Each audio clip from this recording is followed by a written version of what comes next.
Chemistry में आज start कर रहे हैं ऑर्गेनिक केमिस्ट्री 12th क्लास के लिए। ठीक, देखिए 12th क्लास की ऑर्गेनिक केमिस्ट्री स्टार्ट करने से पहले कुछ बेसिक सी बातें पढ़ेंगे। ठीक है, चलिए स्टार्ट करते हैं। बेसिक ऑर्गेनिक केमिस्ट्री जीओसी नहीं पढ़ाने जा रहे हैं, कुछ बेसिक सी बातें बताने जा रहे हैं। जैसे एनर्जी प्रोफाइल डायग्राम क्या है। एनर्जी प्रोफाइल डायग्राम हर एक चैप्टर में कहीं ना कहीं यूज़ हो जाता है, तो इसके बारे में जानना बहुत ज़रूरी है। दूसरा, ट्रांजिशन स्टेट क्या होती है, इंटरमीडिएट्स क्या होते हैं, जैसे कार्बोकैटायन, कार्बोनाइन, कार्बन रेडिकल और भी कार्बीन, नाइट्रीन। रिएजेंट्स क्या होंगे जो अटैकिंग करते हैं, जैसे इलेक्ट्रोफाइल, न्यूक्लियोफाइल। ठीक है, सोलवेंट कितने टाइप के होंगे, किस टाइप के सोलवेंट होते हैं, उनके बारे में पढ़ना। और लिविंग ग्रुप, जब कोई रिएजेंट अटैक करेगा तो वहाँ से कोई ना कोई ग्रुप लीव करेगा, तो वो लिविंग ग्रुप के बारे में थोड़ा सा जानना है। वैसे इन पे मैं अलग से एक लेक्चर ले चुका हूँ, वहाँ आप देख सकते हैं। और देखिए, तो इसमें सबसे पहले पढ़ रहे हैं energy profile diagram. Energy profile diagram हमें क्या बताता है, किसी भी रिएक्शन के पाथ को बताता है। किसी भी रिएक्शन कौन सा पाथ फॉलो कर रही है और किसके अकॉर्डिंग, थर्मोडाइनमिक। थर्मोडाइनमिक्स क्या है, देखिए रिएक्शन दो तरीके से कवर की जाती हैं, एक तो काइनेटिकली और एक थर्मोडाइनमिकली। काइनेटिकली डिपेंड करती है टाइम पे, रिएक्शन कितनी फास्ट है या कितनी स्लो है, रिएक्शन कितने टाइम में क्या हो रही है कंप्लीट। तो ये क्या हो गया, अगर टाइम से रिलेटेड हो गया मतलब रेट से उसके रिलेटेड हो गया। रिएक्शन के रेट से अगर हम रिलेटेड कर रहे हैं तो वो कहलाएगा काइनेटिकली। रेट मतलब कितना टाइम, रिएक्शन ज़्यादा टाइम में कंप्लीट हो रही है, कम टाइम में कंप्लीट हो रही है, कम टाइम में कंप्लीट हो गई तो फास्ट रिएक्शन, ज़्यादा टाइम में कंप्लीट हुई तो स्लो रिएक्शन। ठीक है, और थर्मोडाइनमिकली किससे पता चलता है, थर्मोडाइनमिकली हमें बताती है स्टेबिलिटी। जब भी कहेंगे कि रिएक्शन थर्मोडाइनमिकली कंट्रोल हम कर रहे हैं, तो इसका मतलब क्या कर रहे हैं, स्टेबिलिटी चेक कर रहे हैं रिएक्टेंट की और प्रोडक्ट की। रिएक्टेंट की स्टेबिलिटी क्या है और प्रोडक्ट की स्टेबिलिटी क्या है। तो रिएक्टेंट और प्रोडक्ट की स्टेबिलिटी किसके बेसिस पे, पाथ के बेसिस पे। तो अगर हम रिएक्शन को देख रहे हैं रिएक्टेंट प्रोडक्ट की स्टेबिलिटी के बेसिस पे, तो वो कहलाता है थर्मोडाइनमिक्स। ठीक है, तो चलिए एनर्जी प्रोफाइल डायग्राम में क्या है, एक those diagram which explain the path of the reaction with thermodynamically. Thermodynamically मतलब फिर वही हो गया stability of reactant and product. तो ऐसा ग्राफ जो क्या करे, किसी भी रिएक्शन के पाथ को एक्सप्लेन करे थर्मोडाइनमिकली, वो क्या कहलाता है, एनर्जी प्रोफाइल डायग्राम। अब समझिए, ये हमारे पास पोटेंशियल एनर्जी का ग्राफ है, ये पोटेंशियल एनर्जी का सिंबल्स हो गया, और इधर क्या है, ये प्रोसेस ऑफ रिएक्शन हो गई, रिएक्शन प्रोग्रेस कर रही है। ठीक है, चलिए, तो रिएक्शन जब प्रोग्रेस होती जाएगी तो रिएक्टेंट से क्या बनेगा, प्रोडक्ट। इस पाथ के थ्रू क्या है, रिएक्टेंट कन्वर्ट हो रहा है किसमें, प्रोडक्ट में। रिएक्टेंट और प्रोडक्ट, ये हुआ रिएक्टेंट, ये प्रोडक्ट, और रिएक्टेंट प्रोडक्ट में कन्वर्ट हुआ इस पाथ के थ्रू। ठीक है, इसे बोलेंगे एनर्जी प्रोफाइल डायग्राम। अब इसमें क्या है, ये हमारे पास देखिए ये एनर्जी का लेवल है, तो ये लेवल हो गया किसका, रिएक्टेंट की एनर्जी का। तो ये टोटल एनर्जी, ये जो गैप है, ये एनर्जी क्या कहलाएगी, ये एनर्जी कहलाएगी रिएक्टेंट की एनर्जी। रिएक्टेंट के पास जो इनिशियली एनर्जी थी, रिएक्टेंट की जो इनिशियल एनर्जी थी, वो कहलाएगी ER, ये गैप हो गया। फाइनली प्रोडक्ट ये हो गया, तो प्रोडक्ट की जो एनर्जी है वो यहाँ से लेके यहाँ तक ये जो ग्राफ होगा कहलाएगी प्रोडक्ट की एनर्जी। अब क्या होगा, यहाँ पे क्या है, रिएक्टेंट की एनर्जी क्या हो गई है, रिएक्टेंट की एनर्जी कम दिख रही है और प्रोडक्ट की एनर्जी ज्यादा दिख रही है। अगर इसमें बात करें थर्मोडाइनमिकली बात करें, तो मोर स्टेबल प्रोडक्ट को, मोर स्टेबल कौन होगा, रिएक्टेंट मोर स्टेबल होगा कि प्रोडक्ट मोर स्टेबल होगा। तो जिसकी एनर्जी ज्यादा है वो थर्मोडाइनमिकली लेस स्टेबल होता है, और जिसकी एनर्जी कम होती है वो थर्मोडाइनमिकली क्या होता है, मोर स्टेबल। तो यहाँ पर रिएक्टेंट का जो एनर्जी लेवल है वो डाउन है, और प्रोडक्ट का जो एनर्जी लेवल है वो हाई है। ठीक, तो यहाँ पे प्रोडक्ट की एनर्जी ज्यादा हो गई, रिएक्टेंट की एनर्जी कम हो गई। ये कह सकते हैं रिएक्टेंट थर्मोडाइनमिकली ज्यादा स्टेबल होगा एज कंपेरिजन टू प्रोडक्ट। जो ज्यादा स्टेबल होगा तो रिएक्शन उसके फेवर में होगी। तो ये जो रिएक्शन है ये फॉरवर्ड के फेवर में कम होगी, बैकवर्ड के फेवर में ज्यादा होगी, क्योंकि रिएक्टेंट ज्यादा स्टेबल है। रिएक्शन थर्मोडाइनमिकली उधर जाना चाहेगी जिधर स्टेबिलिटी क्या है, ज्यादा है, और रिएक्टेंट की स्टेबिलिटी ज्यादा है क्योंकि एनर्जी उसकी क्या हो गई, कम। अगर हम बात करें तो ये रिएक्शन ओवरऑल क्या होगी, अगर हम रिएक्टेंट से प्रोडक्ट बनाएंगे तो प्रोडक्ट की एनर्जी बढ़ गई। अब प्रोडक्ट की एनर्जी बढ़ कैसे गई, हमने रिएक्टेंट में कुछ ना कुछ एनर्जी ऐड करी होगी। रिएक्टेंट की मान लीजिए एनर्जी कितनी थी, 10, और ये बढ़ के कितनी हो गई, 15। तो हमने क्या करा, 10 से 15 हो गई, तो इसका मतलब 5 की एनर्जी बढ़ गई, तो वो 5 एनर्जी हमने क्या करनी होगी, सप्लाई करनी पड़ेगी। तो इस रिएक्शन में ओवरऑल एंथैल्पी चेंज कितना हो गया होगा, 5। तो फाइनली प्रोडक्ट की एनर्जी बढ़ गई है रिएक्टेंट से, तो ये कैसी रिएक्शन होगी, ये एंडोथर्मिक रिएक्शन होगी। इसमें ओवरऑल एनर्जी क्या हुई होगी, रिक्वायर्ड हुई होगी। ओवरऑल एनर्जी रिक्वायर्ड हुई होगी, तभी प्रोडक्ट की एनर्जी क्या हो गई, बढ़ गई। या कह लो प्रोडक्ट की एनर्जी बढ़ गई तो इसका मतलब एनर्जी रिक्वायर्ड हुई। फाइनली एनर्जी बढ़ गई तो इसका मतलब इस रिएक्शन में एनर्जी क्या हो गई, रिक्वायर्ड। तो ये एक एंडोथर्मिक प्रोसेस हो गया, एंडोथर्मिक रिएक्शन हो गई। अच्छा, डेल्टा एच हमें क्या बताता है, डेल्टा एच बताता है एंथैल्पी चेंज, किसी भी रिएक्शन का एनर्जी चेंज। तो इस रिएक्शन में कितनी एनर्जी चेंज हुई उसे दिखाएंगे डेल्टा एच से, तो ये कहलाएगा एंथैल्पी चेंज या एंथैल्पी ऑफ रिएक्शन। और वो कैसा है, प्लस का आ रहा है इसमें। प्लस का मतलब अगर डेल्टा एच प्लस का है तो इसका मतलब एनर्जी क्या हो रही है, रिक्वायर्ड हो रही है। क्योंकि डेल्टा एच कैसे निकलती है, डेल्टा एच निकलेगी फाइनल माइनस इनिशियल। कोई भी चेंज आएगा तो वो चेंज किससे निकलेगा, तो जब भी हम कोई चेंज निकालेंगे तो फाइनल माइनस इनिशियल से निकलेगा। अब फाइनल तो डेल्टा एच निकाल लें तो फाइनल एंथैल्पी चेंज अगर निकाल लें तो किससे आएगा, फाइनल एनर्जी माइनस इनिशियल। और फाइनल क्या है, प्रोडक्ट, और इनिशियल कौन था, रिएक्टेंट। तो प्रोडक्ट की एनर्जी माइनस रिएक्टेंट की एनर्जी। तो डेल्टा एच कैसे निकलेगा, प्रोडक्ट की एनर्जी ईपी माइनस ईआर। ठीक, अब अगर हम यहाँ पे प्रोडक्ट की एनर्जी क्या है, ज्यादा है, और रिएक्टेंट की एनर्जी कम, तो जब ईपी माइनस ईआर करूंगा तो ये कैसा सिंबल आएगा, प्लस का आएगा। और प्लस का मतलब क्या है कि प्रोडक्ट की एनर्जी ज्यादा है, और प्रोडक्ट की एनर्जी ज्यादा का मतलब है कि रिएक्शन में एनर्जी क्या हुई है, रिक्वायर्ड हुई है। तो ये कैसा प्रोसेस हो जाएगा, एंडोथर्मिक। ठीक, अब देखिए इसमें क्या होगा, प्रोडक्ट से ज्यादा स्टेबल कौन है, रिएक्टेंट ज्यादा स्टेबल है। और रिएक्टेंट ज्यादा स्टेबल है तो प्रोडक्ट कम बनेगा और रिएक्टेंट ज्यादा होगा, मतलब रिएक्शन बैकवर्ड फेवर में ज्यादा होगी। ये के होता है इक्लूम कांस्टेंट। इक्लूम कांस्टेंट आएगा प्रोडक्ट की कंसंट्रेशन अपॉन रिएक्टेंट की। अब प्रोडक्ट के फेवर में ज्यादा है रिएक्शन के, रिएक्टेंट के फेवर में। रिएक्शन उसके फेवर में ज्यादा रहेगी जिसकी थर्मल स्टेबिलिटी ज्यादा होगी, और थर्मल स्टेबिलिटी उसकी ज्यादा होगी जिसकी एनर्जी क्या होगी, कम। तो रिएक्टेंट के फेवर में ज्यादा होगी तो रिएक्टेंट का अमाउंट ज्यादा होगा और प्रोडक्ट का अमाउंट कम होगा। और जब प्रोडक्ट का अमाउंट कम होगा तो के की वैल्यू 1 से क्या आ जाएगी, कम। अगर प्रोडक्ट और रिएक्टेंट दोनों का अमाउंट सेम हो जाए तो प्रोडक्ट अपॉन रिएक्टेंट की वैल्यू आएगी 1, तो उस केस में के हो जाएगा 1। मगर प्रोडक्ट की कंसंट्रेशन अगर कम हो जाए रिएक्टेंट से तो उस केस में के की वैल्यू क्या हो जाएगी, 1 से छोटी हो जाएगी। तो के की वैल्यू 1 से छोटी का मतलब है कि रिएक्शन बैकवर्ड के फेवर में है, फॉरवर्ड के फेवर में उतनी नहीं है। यह कह सकते हैं रिएक्शन एंडोथर्मिक है, फॉरवर्ड चलाने के लिए हमें एक एक्स्ट्रा एनर्जी देनी पड़ेगी। चलिए और कुछ बातें समझिए। क्या है, किसी भी रिएक्टेंट के जो मॉलिक्यूल्स हैं वो क्या करेंगे, इस पाथ के थ्रू प्रोडक्ट में कन्वर्ट होंगे। क्या होगा, रिएक्टेंट के मॉलिक्यूल्स आपस में क्या करेंगे, कोलाइड करेंगे, और कोलाइड करके एक एनर्जी एक्वायर करते हैं और एक्वायर करके ऊपर भागेंगे। ठीक है, कुछ मॉलिक्यूल्स यहां तक आ जाएंगे, कुछ यहां तक आ जाएंगे, कुछ टॉप पॉइंट तक आ जाएंगे, जो जिनकी एनर्जी क्या होगी, इस बैरियर को क्रॉस कर देगी। तो जो रिएक्टेंट के मॉलिक्यूल्स क्या करेंगे, कोलाइड करके इतनी एनर्जी एक्वायर कर लें कि इस एनर्जी बैरियर को, इसे बोलते हैं एनर्जी बैरियर, इस एनर्जी बैरियर को क्या कर दें, यहां से क्रॉस कर दें, तो वो क्या हो जाएंगे, प्रोडक्ट में कन्वर्ट हो जाएंगे। और जो यहां तक नहीं जाएंगे, वो जो यहां तक ही आ पाएंगे वो वापस जाएंगे, फिर दोबारा कोलाइड होंगे, फिर ऊपर आएंगे। तो वही मॉलिक्यूल्स, रिएक्टेंट का वही मॉलिक्यूल्स प्रोडक्ट में कन्वर्ट होगा जो क्या करेगा, इस एनर्जी बैरियर को क्रॉस कर दे। ठीक है, चलिए अब क्या होगा, रिएक्टेंट की एनर्जी, ये एनर्जी तो क्या है, रिएक्टेंट के पास जो इनिशियल एनर्जी है, और ये एनर्जी वो है यहां से लेकर यहां तक की। अगर जो मॉलिक्यूल्स, रिएक्टेंट का कोई भी मॉलिक्यूल जो स्टॉप पॉइंट पर आ जाएगा तो प्रोडक्ट में कन्वर्ट हो जाएगा। तो ये टोटल एनर्जी क्या होगी, टोटल मिनिमम एनर्जी होगी जो रिएक्टेंट को प्रोडक्ट में कन्वर्ट होने के लिए रिक्वायर्ड है। ऐसे समझो, मान लीजिए इसके पास कितनी एनर्जी, 200 इसके पास पहले से है और ये 300 और चाहिए मुझे, तो टोटल कितनी, 200 ये और 300 ये, टोटल कितनी हो गई, 500। 500 अगर एनर्जी, रिएक्टेंट के मॉलिक्यूल की एनर्जी 500 पे क्या हो जाएगा, वो एनर्जी बैरियर को क्रॉस कर जाएगा, मतलब प्रोडक्ट में कन्वर्ट हो जाएगा। तो ये जो 500 एनर्जी हुई, ये क्या हुई, minimum, total minimum required energy हुई रिएक्टेंट को प्रोडक्ट में कन्वर्ट करने के लिए। जिस मिनिमम एनर्जी पे रिएक्टेंट के मॉलिक्यूल्स, जिस मिनिमम नेट, ये टोटल वर्ड लगाना सही रहेगा, टोटल लगाइए, नेट, मिनिमम नेट एनर्जी या मिनिमम टोटल एनर्जी जिस पे रिएक्टेंट के मॉलिक्यूल प्रोडक्ट में क्या हो जाए, कन्वर्ट हो जाए, वो कहलाती है थ्रेशोल्ड एनर्जी।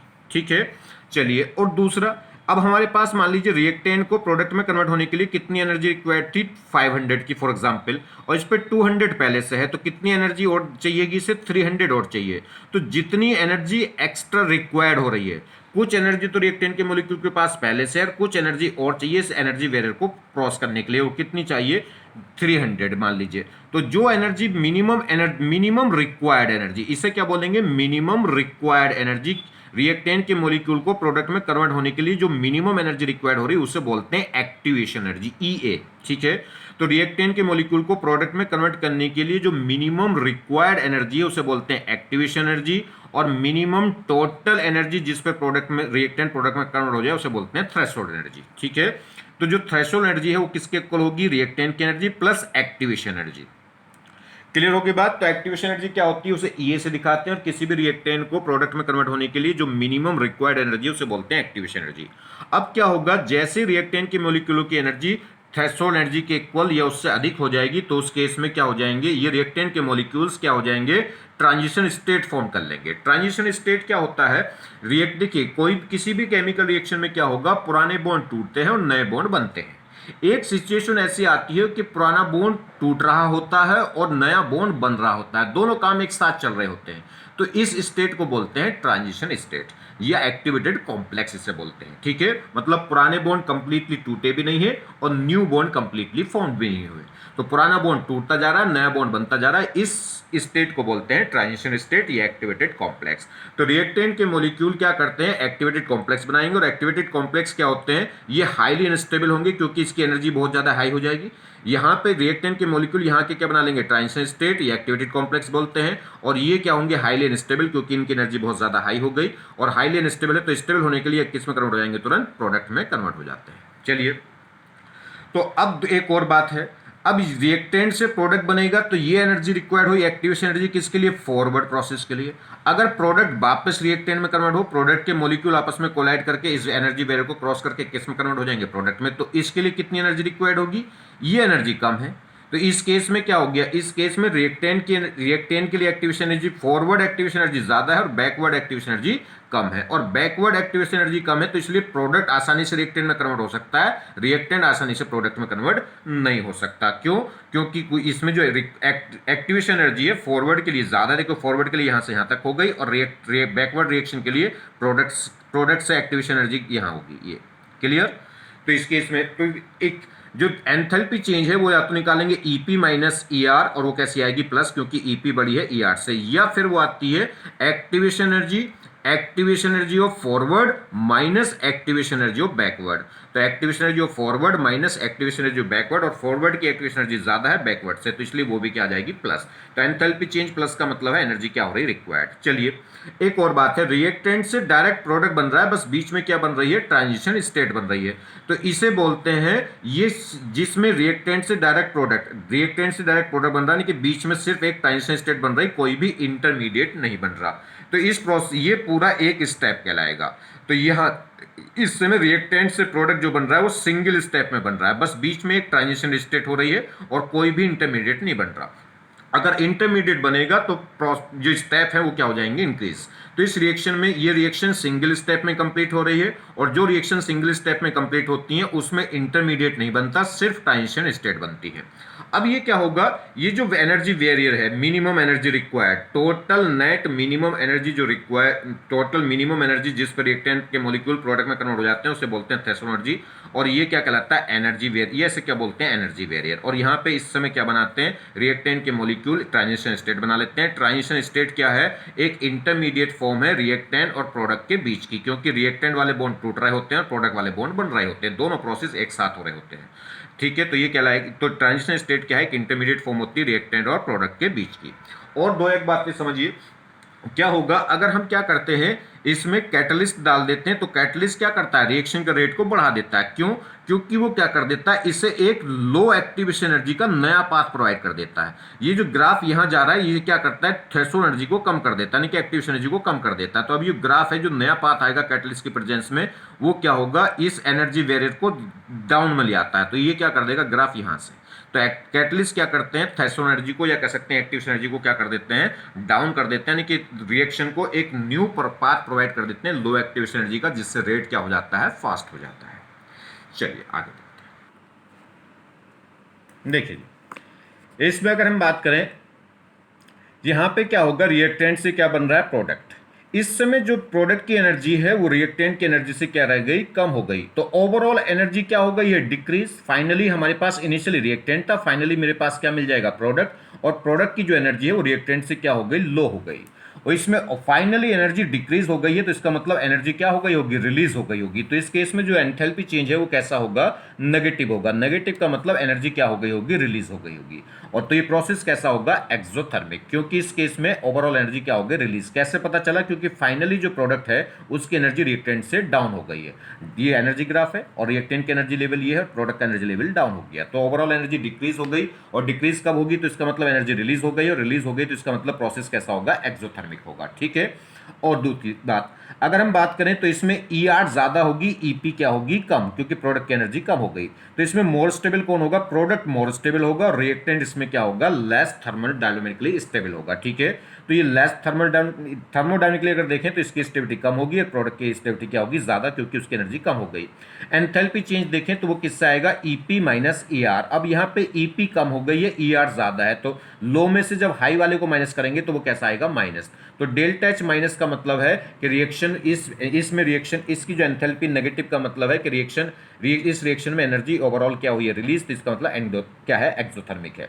दूसरा, ये केवल रिएक्टेंट से डायरेक्ट क्या बन रहा है, प्रोडक्ट बन रहा है सिर्फ ट्रांजिशन स्टेट के साथ, तो क्या कहलाएगा, सिंगल स्टेप। तो ये क्या होगा, वन स्टेप में रिएक्शन क्या होगा, ये कंप्लीट। अगर बात करें ये एक्टिवेशन एनर्जी रिएक्टेंट के लिए, तो रिएक्टेंट के लिए एक्टिवेशन एनर्जी ये है, और प्रोडक्ट के लिए एक्टिवेशन एनर्जी ये होगी। तो इसमें अगर हम बात करें एक्टिवेशन एनर्जी फॉरवर्ड के लिए कम होगी, और बैकवर्ड अगर प्रोडक्ट से वापस रिएक्टेंट बनाए तो उस केस में एक्टिवेशन एनर्जी क्या हो जाएगी, ज्यादा। तो डेल्टा एच को या तो ईपी माइनस ई आर से निकाल सकते हैं, या कह सकते हैं activation energy of forward, activation energy of forward तो ये हो गया, और minus activation energy of backward. तो बैकवर्ड वाली एक्टिवेशन एनर्जी ज्यादा है इस केस में, और फॉरवर्ड वाली कम है। तो अगर फॉरवर्ड वाली एक्टिवेशन एनर्जी कम है तो रिएक्शन किसके फेवर में ज्यादा रहेगी, प्रोडक्ट के फेवर में ज्यादा रहेगी, कह सकते हैं फॉरवर्ड डायरेक्शन के फेवर में ज्यादा रहेगी, क्योंकि फॉरवर्ड के लिए एक्टिवेशन एनर्जी कम रिक्वायर्ड है। जबकि बैकवर्ड स्टेप के लिए प्रोडक्ट से अगर मैं रिएक्टेंट बनाऊं तो उसके लिए एक्टिवेशन एनर्जी ज्यादा रिक्वायर्ड है, तो वो प्रोसेस क्या हो जाएगा, स्लो हो जाएगा। ठीक है। चलिए, तो अगर इस केस में अगर मैं देखूं तो ज्यादा थर्मल स्टेबल कौन हो गया, प्रोडक्ट। तो ज्यादा बनने के चांसेस किसके होंगे, प्रोडक्ट के, या कह लो फॉरवर्ड एक्टिवेशन एनर्जी लो है, बैकवर्ड एक्टिवेशन एनर्जी ज्यादा है। तो जोन सी activation energy forward activation energy low है, तो इसका मतलब रिएक्शन फॉरवर्ड ज्यादा भागेगी, तो इसका मतलब प्रोडक्ट का अमाउंट ज्यादा बनेगा, और प्रोडक्ट मोर स्टेबल भी है तो बनना भी चाहिए ज्यादा। तो इस केस में जो के है वो वन से बड़ा हो जाएगा, क्योंकि इसमें प्रोडक्ट का अमाउंट ज्यादा होगा, रिएक्टेंट का अमाउंट क्या हो जाएगा, कम। प्रोडक्ट का अमाउंट ज्यादा क्यों हो जाएगा, क्योंकि वो मोर स्टेबल है, या कह लो रिएक्शन फॉरवर्ड के फेवर में ज्यादा होगी, क्यों, क्योंकि प्रोडक्ट मोर स्टेबल है। ये रिएक्शन फॉरवर्ड के फेवर में ज्यादा होगी क्योंकि फॉरवर्ड एक्टिवेशन एनर्जी कम है, और बैकवर्ड एक्टिवेशन एनर्जी क्या है, ज्यादा। तो रिएक्शन फॉरवर्ड एक बार फॉरवर्ड भाग गई, एक बार प्रोडक्ट बन गया तो प्रोडक्ट से रिएक्टेंट बनना मुश्किल होगा, क्योंकि अब ज्यादा एनर्जी चाहिएगी एनर्जी बैरियर को क्रॉस करने के लिए। क्लियर होगी बात। तो इस केस में क्या हो गया, के क्या हो जाएगा, वन से बड़ा हो जाएगा, और रिएक्शन क्या हो गई है, एक्सोथर्मिक, क्योंकि इसमें प्रोडक्ट का एनर्जी लेवल डाउन हो गया है, और ये सिंगल स्टेप हुआ। नेक्स्ट देखिए, अगर हम बात करें रिएक्टेंट से और प्रोडक्ट, तो रिएक्टेंट और प्रोडक्ट का एनर्जी लेवल बिल्कुल क्या आ गया, सेम आ गया।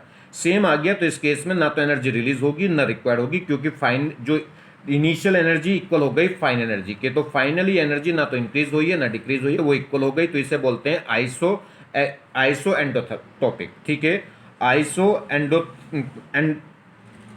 एंडोथर्मिक। तो ये क्या कहलाएगा, इस केस में डेल्टा एच क्या हो जाएगा, जीरो हो जाएगा।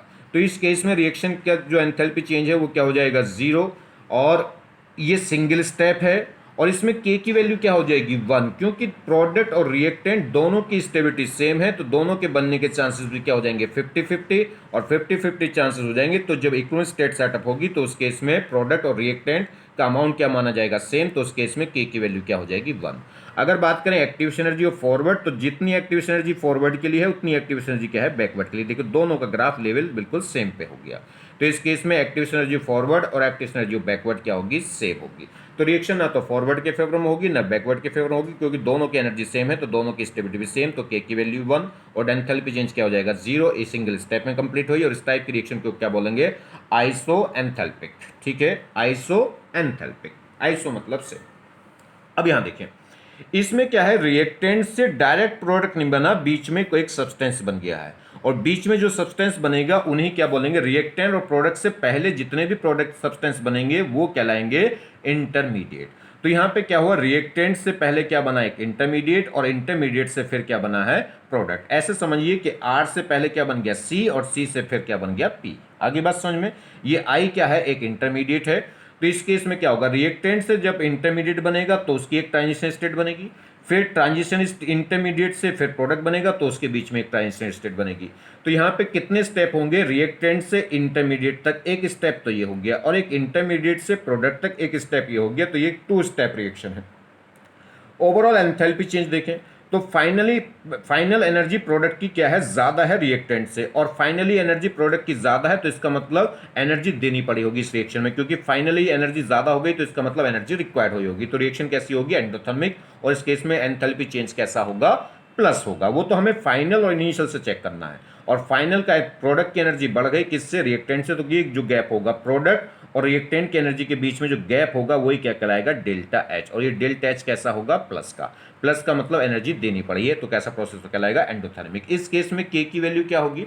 अगर के की वैल्यू की बात करें तो के इसमें क्या होगा? 1 से छोटा होगा। क्यों? क्योंकि इसमें रिएक्टेंट ज्यादा स्टेबल है, प्रोडक्ट लेस स्टेबल है, क्योंकि प्रोडक्ट की एनर्जी क्या है? ज्यादा। तो रिएक्शन फॉरवर्ड बैकवर्ड के फेवर में ज्यादा होगी, फॉरवर्ड के फेवर में कम हो जाएगी। क्लियर होगी बात? तो इस केस में जो के की वैल्यू है वो क्या होगी? 1 से कम होगी, क्योंकि इसमें रिएक्टेंट ज्यादा स्टेबल है, प्रोडक्ट लेस स्टेबल है। रिएक्टेंट ज्यादा स्टेबल क्यों है? क्योंकि इसकी एनर्जी कम है। और प्रोडक्ट लेस स्टेबल क्यों है? क्योंकि इसकी एनर्जी क्या है? ज्यादा है। चलिए, तो नंबर ऑफ ट्रांजिशन स्टेट, इस केस में ट्रांजिशन स्टेट कितनी बनेगी? 2। एक ट्रांजिशन स्टेट स्टॉप पे बनेगी और एक ट्रांजिशन स्टेट इस पे बनेगी। तो यहाँ पे ट्रांजिशन स्टेट कितनी बनेगी? 2। तो इंटरमीडिएट कितने बनेंगे? 1। ये एक इंटरमीडिएट बनेगा, ये रिएक्टेंट, ये प्रोडक्ट और ये इंटरमीडिएट, और ये 2 ट्रांजिशन स्टेट। ये कह रहा है नंबर ऑफ ट्रांजिशन स्टेट वो इक्वल होंगी नंबर ऑफ इंटरमीडिएट प्लस 1। जितने इंटरमीडिएट बनेंगे साथ में एक प्लस 1 कर देंगे, नहीं कि अगर इंटरमीडिएट 3 बनेंगे तो ट्रांजिशन स्टेट कितनी बनेंगी? 4 बनेंगी। ठीक है, तो यहाँ इंटरमीडिएट 1 बन रहा था तो ट्रांजिशन स्टेट कितनी बन रही थी? 2। और कह रहा है और नंबर ऑफ ट्रांजिशन स्टेट वो इक्वल होंगी नंबर ऑफ स्टेप, या नंबर जो ट्रांजिशन स्टेट है वो किसके इक्वल होंगी? नंबर ऑफ स्टेप के इक्वल कह सकते हैं। तो नंबर ऑफ ट्रांजिशन स्टेट कैसा आ रही है? या तो नंबर ऑफ इंटरमीडिएट प्लस 1, या कह सकते हैं नंबर ऑफ स्टेप। तो इसमें कितने स्टेप हैं? ये पहला स्टेप हो गया और ये दूसरा स्टेप हो गया। अगर हम बात करें तो स्टेप में अगर हम बात करें रिएक्शन फाइनली क्या होगी? ये इंटरमीडिएट अगर बन गया, अब इस ये इंटरमीडिएट वापस प्रोडक्ट में भी जा सकता है, वापस रिएक्टेंट में भी जा सकता है और वापस प्रोडक्ट में भी जा सकता है। तो इंटरमीडिएट अब यहां से प्रोडक्ट में ज्यादा भागेगा क्या रिएक्टेंट में भागेगा? तो देखिए, इससे अब यहां से अगर बात करूं यहां इधर से इधर जाने के लिए, तो इसके लिए एक्टिवेशन एनर्जी रिक्वायर्ड कम है, और उधर देखूं तो एक्टिवेशन एनर्जी क्या है? ज्यादा है।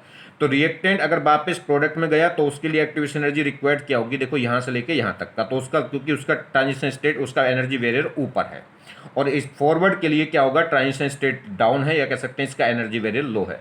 तो इंटरमीडिएट से प्रोडक्ट बनाने के लिए लो एक्टिवेशन एनर्जी रिक्वायर्ड होगी, और इंटरमीडिएट से वापस प्रोडक्ट बनाने के लिए एक्टिवेशन एनर्जी ज़्यादा रिक्वायर्ड होगी, तो इसलिए रिएक्शन कहाँ भाग जाएगी? फॉरवर्ड, यहाँ से।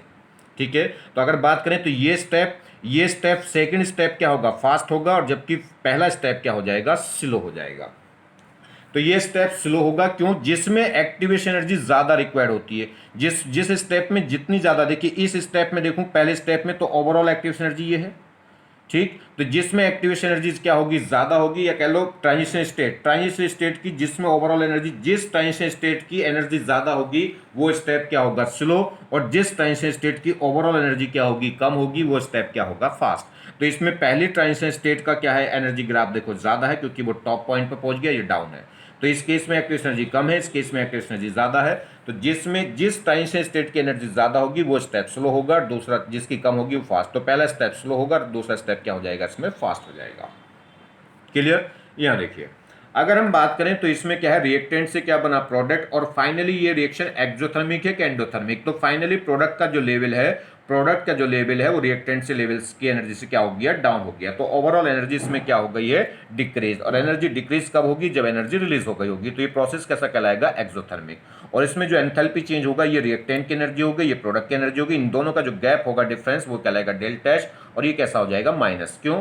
क्योंकि चेंज निकलेगा प्रोडक्ट माइनस रिएक्टेंट, मतलब फाइनल माइनस इनिशियल, और प्रोडक्ट की एनर्जी कम है, रिएक्टेंट की ज्यादा है, तो कम में से जब ज्यादा को माइनस करेंगे तो ओवरऑल क्या जाएगा? माइनस। इसमें कितने स्टेप हैं? 3। अब इसमें अगर बात करें के की वैल्यू, तो के की वैल्यू 1 से बड़ी होगी, क्योंकि इसमें प्रोडक्ट ज्यादा स्टेबल हो गया रिएक्टेंट से। प्रोडक्ट ज्यादा स्टेबल क्यों हो गया? क्योंकि उसकी एनर्जी कम हो गई। जिसकी एनर्जी कम वो थर्मोडायनेमिकली उतना ही क्या होगा? मोर स्टेबल होगा। और जितना ज्यादा मोर स्टेबल होगा उतने ज्यादा उसके चांसेस होंगे बनने के। तो क्या होगा? तो प्रोडक्ट के चांसेस ज्यादा होंगे, रिएक्टेंट के कम। तो के आता है P/R, और P ज्यादा है तो के की वैल्यू 1 से बड़ी हो जाएगी। अब इसमें स्टेप देखें तो इसमें क्या हो गया, एक स्टेप तो देखिए ये हो गया, एक स्टेप ये हो गया और एक स्टेप ये हो गया। तो कितने स्टेप हो गए, इसमें 3 स्टेप हो गए। तो 3 स्टेप होंगे तो 3 ही क्या बनेंगी, ट्रांजिशन स्टेट। और इंटरमीडिएट कितने होंगे, 2। ये बी इंटरमीडिएट है, डी इंटरमीडिएट है, ए ट्रांजिशन स्टेट है, सी भी ट्रांजिशन स्टेट है और ई भी क्या है, ट्रांजिशन स्टेट। तो इसमें 3 ट्रांजिशन स्टेट हैं, 2 इंटरमीडिएट हैं और 3 ही क्या होंगे, स्टेप होंगे। अगर बात करें तो सबसे स्लो स्टेप कौन सा होगा, सबसे स्लोवेस्ट स्टेप कौन सा होगा, सी। क्योंकि सी जो ट्रांजिशन स्टेट है उसकी एनर्जी सबसे ज़्यादा है, तो जिसकी एनर्जी सबसे ज़्यादा होगी वो स्टेप सबसे स्लो हो जाएगा। जो सबसे स्लो स्टेप होता है वही क्या कहलाता है, रेट डिटरमाइनिंग स्टेप। एक और बात समझ लीजिए, ऐसी रिएक्शन जो सिंगल स्टेप में कंप्लीट हो जाए उसे बोलते हैं एलिमेंट्री रिएक्शन और ये बोलते हैं सिंपल रिएक्शन। और ऐसी रिएक्शन जो एक से ज्यादा स्टेप में कंप्लीट हो उन्हें बोलते हैं कॉम्प्लेक्स रिएक्शन या कॉम्प्लिकेटेड रिएक्शन। तो ये क्या है, एक कॉम्प्लेक्स रिएक्शन है। तो देखिए ट्रांजिशन स्टेट क्या होती है जरा समझे। ये कह रहा है it is the highest energy state at which bond breaking and bond formation is in process after the completion of the process either intermediate और या प्रोडक्ट आर फॉर्म्ड। ये कह रहा है जो ट्रांजिशन स्टेट है it is the high energy state. पहली बात तो जो ट्रांजिशन स्टेट होती है वो क्या है, हाईएस्ट एनर्जी स्टेट होती है। किसमें, किसी पर्टिकुलर रिएक्शन में। कोई भी पर्टिकुलर रिएक्शन हो रही है तो इस पर्टिकुलर रिएक्शन में सबसे ज्यादा हाईएस्ट स्टेट, जहां भी सबसे ज्यादा एनर्जी होगी उसी स्टेट को क्या बोलते हैं, ट्रांजिशन स्टेट। ठीक है, it is the highest energy state at which जिस पे क्या हो रहा होगा, bond breaking and bond formation. क्या होगा, पुराने बॉन्ड टूट रहे होंगे, नए बॉन्ड बन रहे होंगे। मगर ऐसा नहीं कि पुराने बॉन्ड कंप्लीट टूटे नहीं और नए बॉन्ड कंप्लीट बने नहीं है, दोनों प्रोसेस एक साथ प्रेजेंट है। मतलब पुराना बॉन्ड टूटता जा रहा होगा, नया बॉन्ड बनता जा रहा होगा, दोनों प्रोसेस एक साथ हो रहे होंगे। उस प्रोसेस को बोलते हैं ट्रांजिशन स्टेट। तो ट्रांजिशन स्टेट क्या है, it is the highest energy state at which bond breaking and bond formation is in the process, जिसमें बॉन्ड ब्रेकिंग और बॉन्ड फॉर्मेशन दोनों प्रोसेस क्या होते हैं, चलते रहते हैं। किस में होते हैं, प्रोसेस में होते हैं। मतलब क्या कह सकते हैं इसे, ना तो ये रिएक्टेंट रहा ना ही ये प्रोडक्ट रहा, तो रिएक्टेंट और प्रोडक्ट के बीच की एक इंटरमीडिएट फॉर्म होती है जिसे क्या बोलते हैं, ट्रांजिशन स्टेट। और रिएक्टेंट और प्रोडक्ट के बीच की वो स्टेट जहां पे एनर्जी क्या हो, हाईएस्ट, उसे क्या बोलते हैं, ट्रांजिशन स्टेट। और ट्रांजिशन स्टेट में पुराने बॉन्ड टूट रहे होते हैं, ना तो कंप्लीटली पुराने बॉन्ड टूटे हैं और ना ही कंप्लीटली फाइनली बॉन्ड बने हैं। तो पुराने बॉन्ड टूट रहे होते हैं, बॉन्ड ब्रेकिंग भी स्टार्ट होती है और बॉन्ड फॉर्मेशन वाला प्रोसेस भी क्या होता है, स्टार्ट होता है। तो it is the highest energy state at which bond breaking and bond formation is in the process after the completion of process. इस प्रोसेस के कंप्लीट होने के बाद आइदर इंटरमीडिएट और प्रोडक्ट आर फॉर्म। जब ये प्रोसेस पूरा हो जाता है तो उसके बाद या तो इंटरमीडिएट बनेगा या फिर क्या बनेगा, प्रोडक्ट। तो वही बात है, अगर एक ही स्टेप की रिएक्शन है तो ट्रांजिशन स्टेट के तुरंत बाद क्या बन जाएगा, प्रोडक्ट। और एक से ज्यादा स्टेप की बात है तो ट्रांजिशन स्टेट के बाद या तो इंटरमीडिएट बन रहा होगा या प्रोडक्ट बन रहा होगा। चलिए, टीएस इज द पाथ, ये कह रहा है TS is the path so it is can not be isolated. ये कह रहा है जो टीएस है वो एक पाथ है। ट्रांजिशन स्टेट क्या होता है, एक पाथ होता है, मतलब एक इंटरमीडिएट फॉर्म होती है रिएक्टेंट और प्रोडक्ट की। रिएक्टेंट और प्रोडक्ट की फॉर्म की एक इंटरमीडिएट फॉर्म है जो सेपरेट नहीं की जा सकती। मतलब वो कंपाउंड जो है वो ट्रांजिशन स्टेट में नहीं रुकता। क्यों, क्योंकि ट्रांजिशन स्टेट की एनर्जी क्या होती है, हाई। और हाई एनर्जी का मतलब है थर्मोडायनेमिकली हाईली अनस्टेबल होगा। और हाईली अनस्टेबल होगा तो तुरंत या तो कन्वर्ट हो जाएगा प्रोडक्ट में, या कन्वर्ट हो जाएगा रिएक्टेंट में, या कन्वर्ट हो जाएगा किसमें, इंटरमीडिएट में। तो transition state is a path so it is can not be isolated, इसे सेपरेट नहीं करा जा सकता। Transition state required activation energy E. Transition state is achieve by the, ये कह रहा है जो ट्रांजिशन स्टेट है इसे बनने के लिए क्या होगा, एक एक्टिवेशन एनर्जी रिक्वायर्ड होती है। रिएक्टेंट से क्या बनेगा, प्रोडक्ट, मगर बीच में क्या बनेगा, एक ट्रांजिशन स्टेट। और ट्रांजिशन स्टेट बनने के लिए क्या होगा, रिएक्टेंट के मॉलिक्यूल्स को एनर्जी बैरियर को क्रॉस करना पड़ेगा, कह सकते हैं एनर्जी बैरियर पर जाना पड़ेगा। और रिएक्टेंट के मॉलिक्यूल को एनर्जी बैरियर पर जाने के लिए एक एनर्जी रिक्वायर्ड होती है जिसे बोलते हैं एक्टिवेशन एनर्जी। ध्यान रखिए, चाहे रिएक्शन एक्सोथर्मिक हो चाहे एंडोथर्मिक हो, ओवरऑल एनर्जी चाहे रिएक्शन में रिलीज हो गई हो या रिक्वायर्ड हुई हो, मगर एक्टिवेशन एनर्जी तो रिक्वायर्ड होगी ही होगी। चाहे रिएक्शन फाइनली एक्सोथर्मिक हो चाहे एंडोथर्मिक हो, मगर रिएक्टेंट्स से ट्रांजिशन स्टेट बनने में एक एनर्जी रिक्वायर्ड होती है जिसे बोलते हैं एक्टिवेशन एनर्जी। और जब ट्रांजिशन स्टेट बनेगी तभी क्या होगा, वो रिएक्टेंट या तो इंटरमीडिएट में कन्वर्ट होगा या प्रोडक्ट में। चलिए, तो TS required activation energy EA, TS is achieve by, TS कैसे अचीव होगी, एक तो एक्टिवेशन एनर्जी रिक्वायर्ड होगी और दूसरा इफेक्टिव कोलिजन, जो रिएक्टेंट के मॉलिक्यूल्स हैं वो आपस में जो कोलाइड होंगे वो कोलिजन क्या होना चाहिए, इफेक्टिव होना चाहिए। इफेक्टिव मतलब रिएक्टेंट के मॉलिक्यूलों की टोटल एनर्जी क्या है, एनर्जी वेरियर के इक्वल या उससे अधिक होनी चाहिए, तभी वो कोलिजन क्या कहलाएगा, इफेक्टिव। देखिए, इफेक्टिव कोलिजन होने के लिए दो कंडीशन चाहिए, जो रिएक्टेंट के मॉलिक्यूल इफेक्टिव कोलिजन करेंगे वो प्रोडक्ट में कन्वर्ट हो जाएंगे, या कह सकते हैं वो ट्रांजिशन स्टेट बना लेंगे। और इफेक्टिव रिएक्टेंट के मॉलिक्यूल के बीच में अगर कोलिजन क्या हुआ, इफेक्टिव हुआ, तो वो क्या बना लेंगे, ट्रांजिशन स्टेट, और ट्रांजिशन स्टेट बन जाएगी तो प्रोडक्ट में कन्वर्ट हो जाएंगे।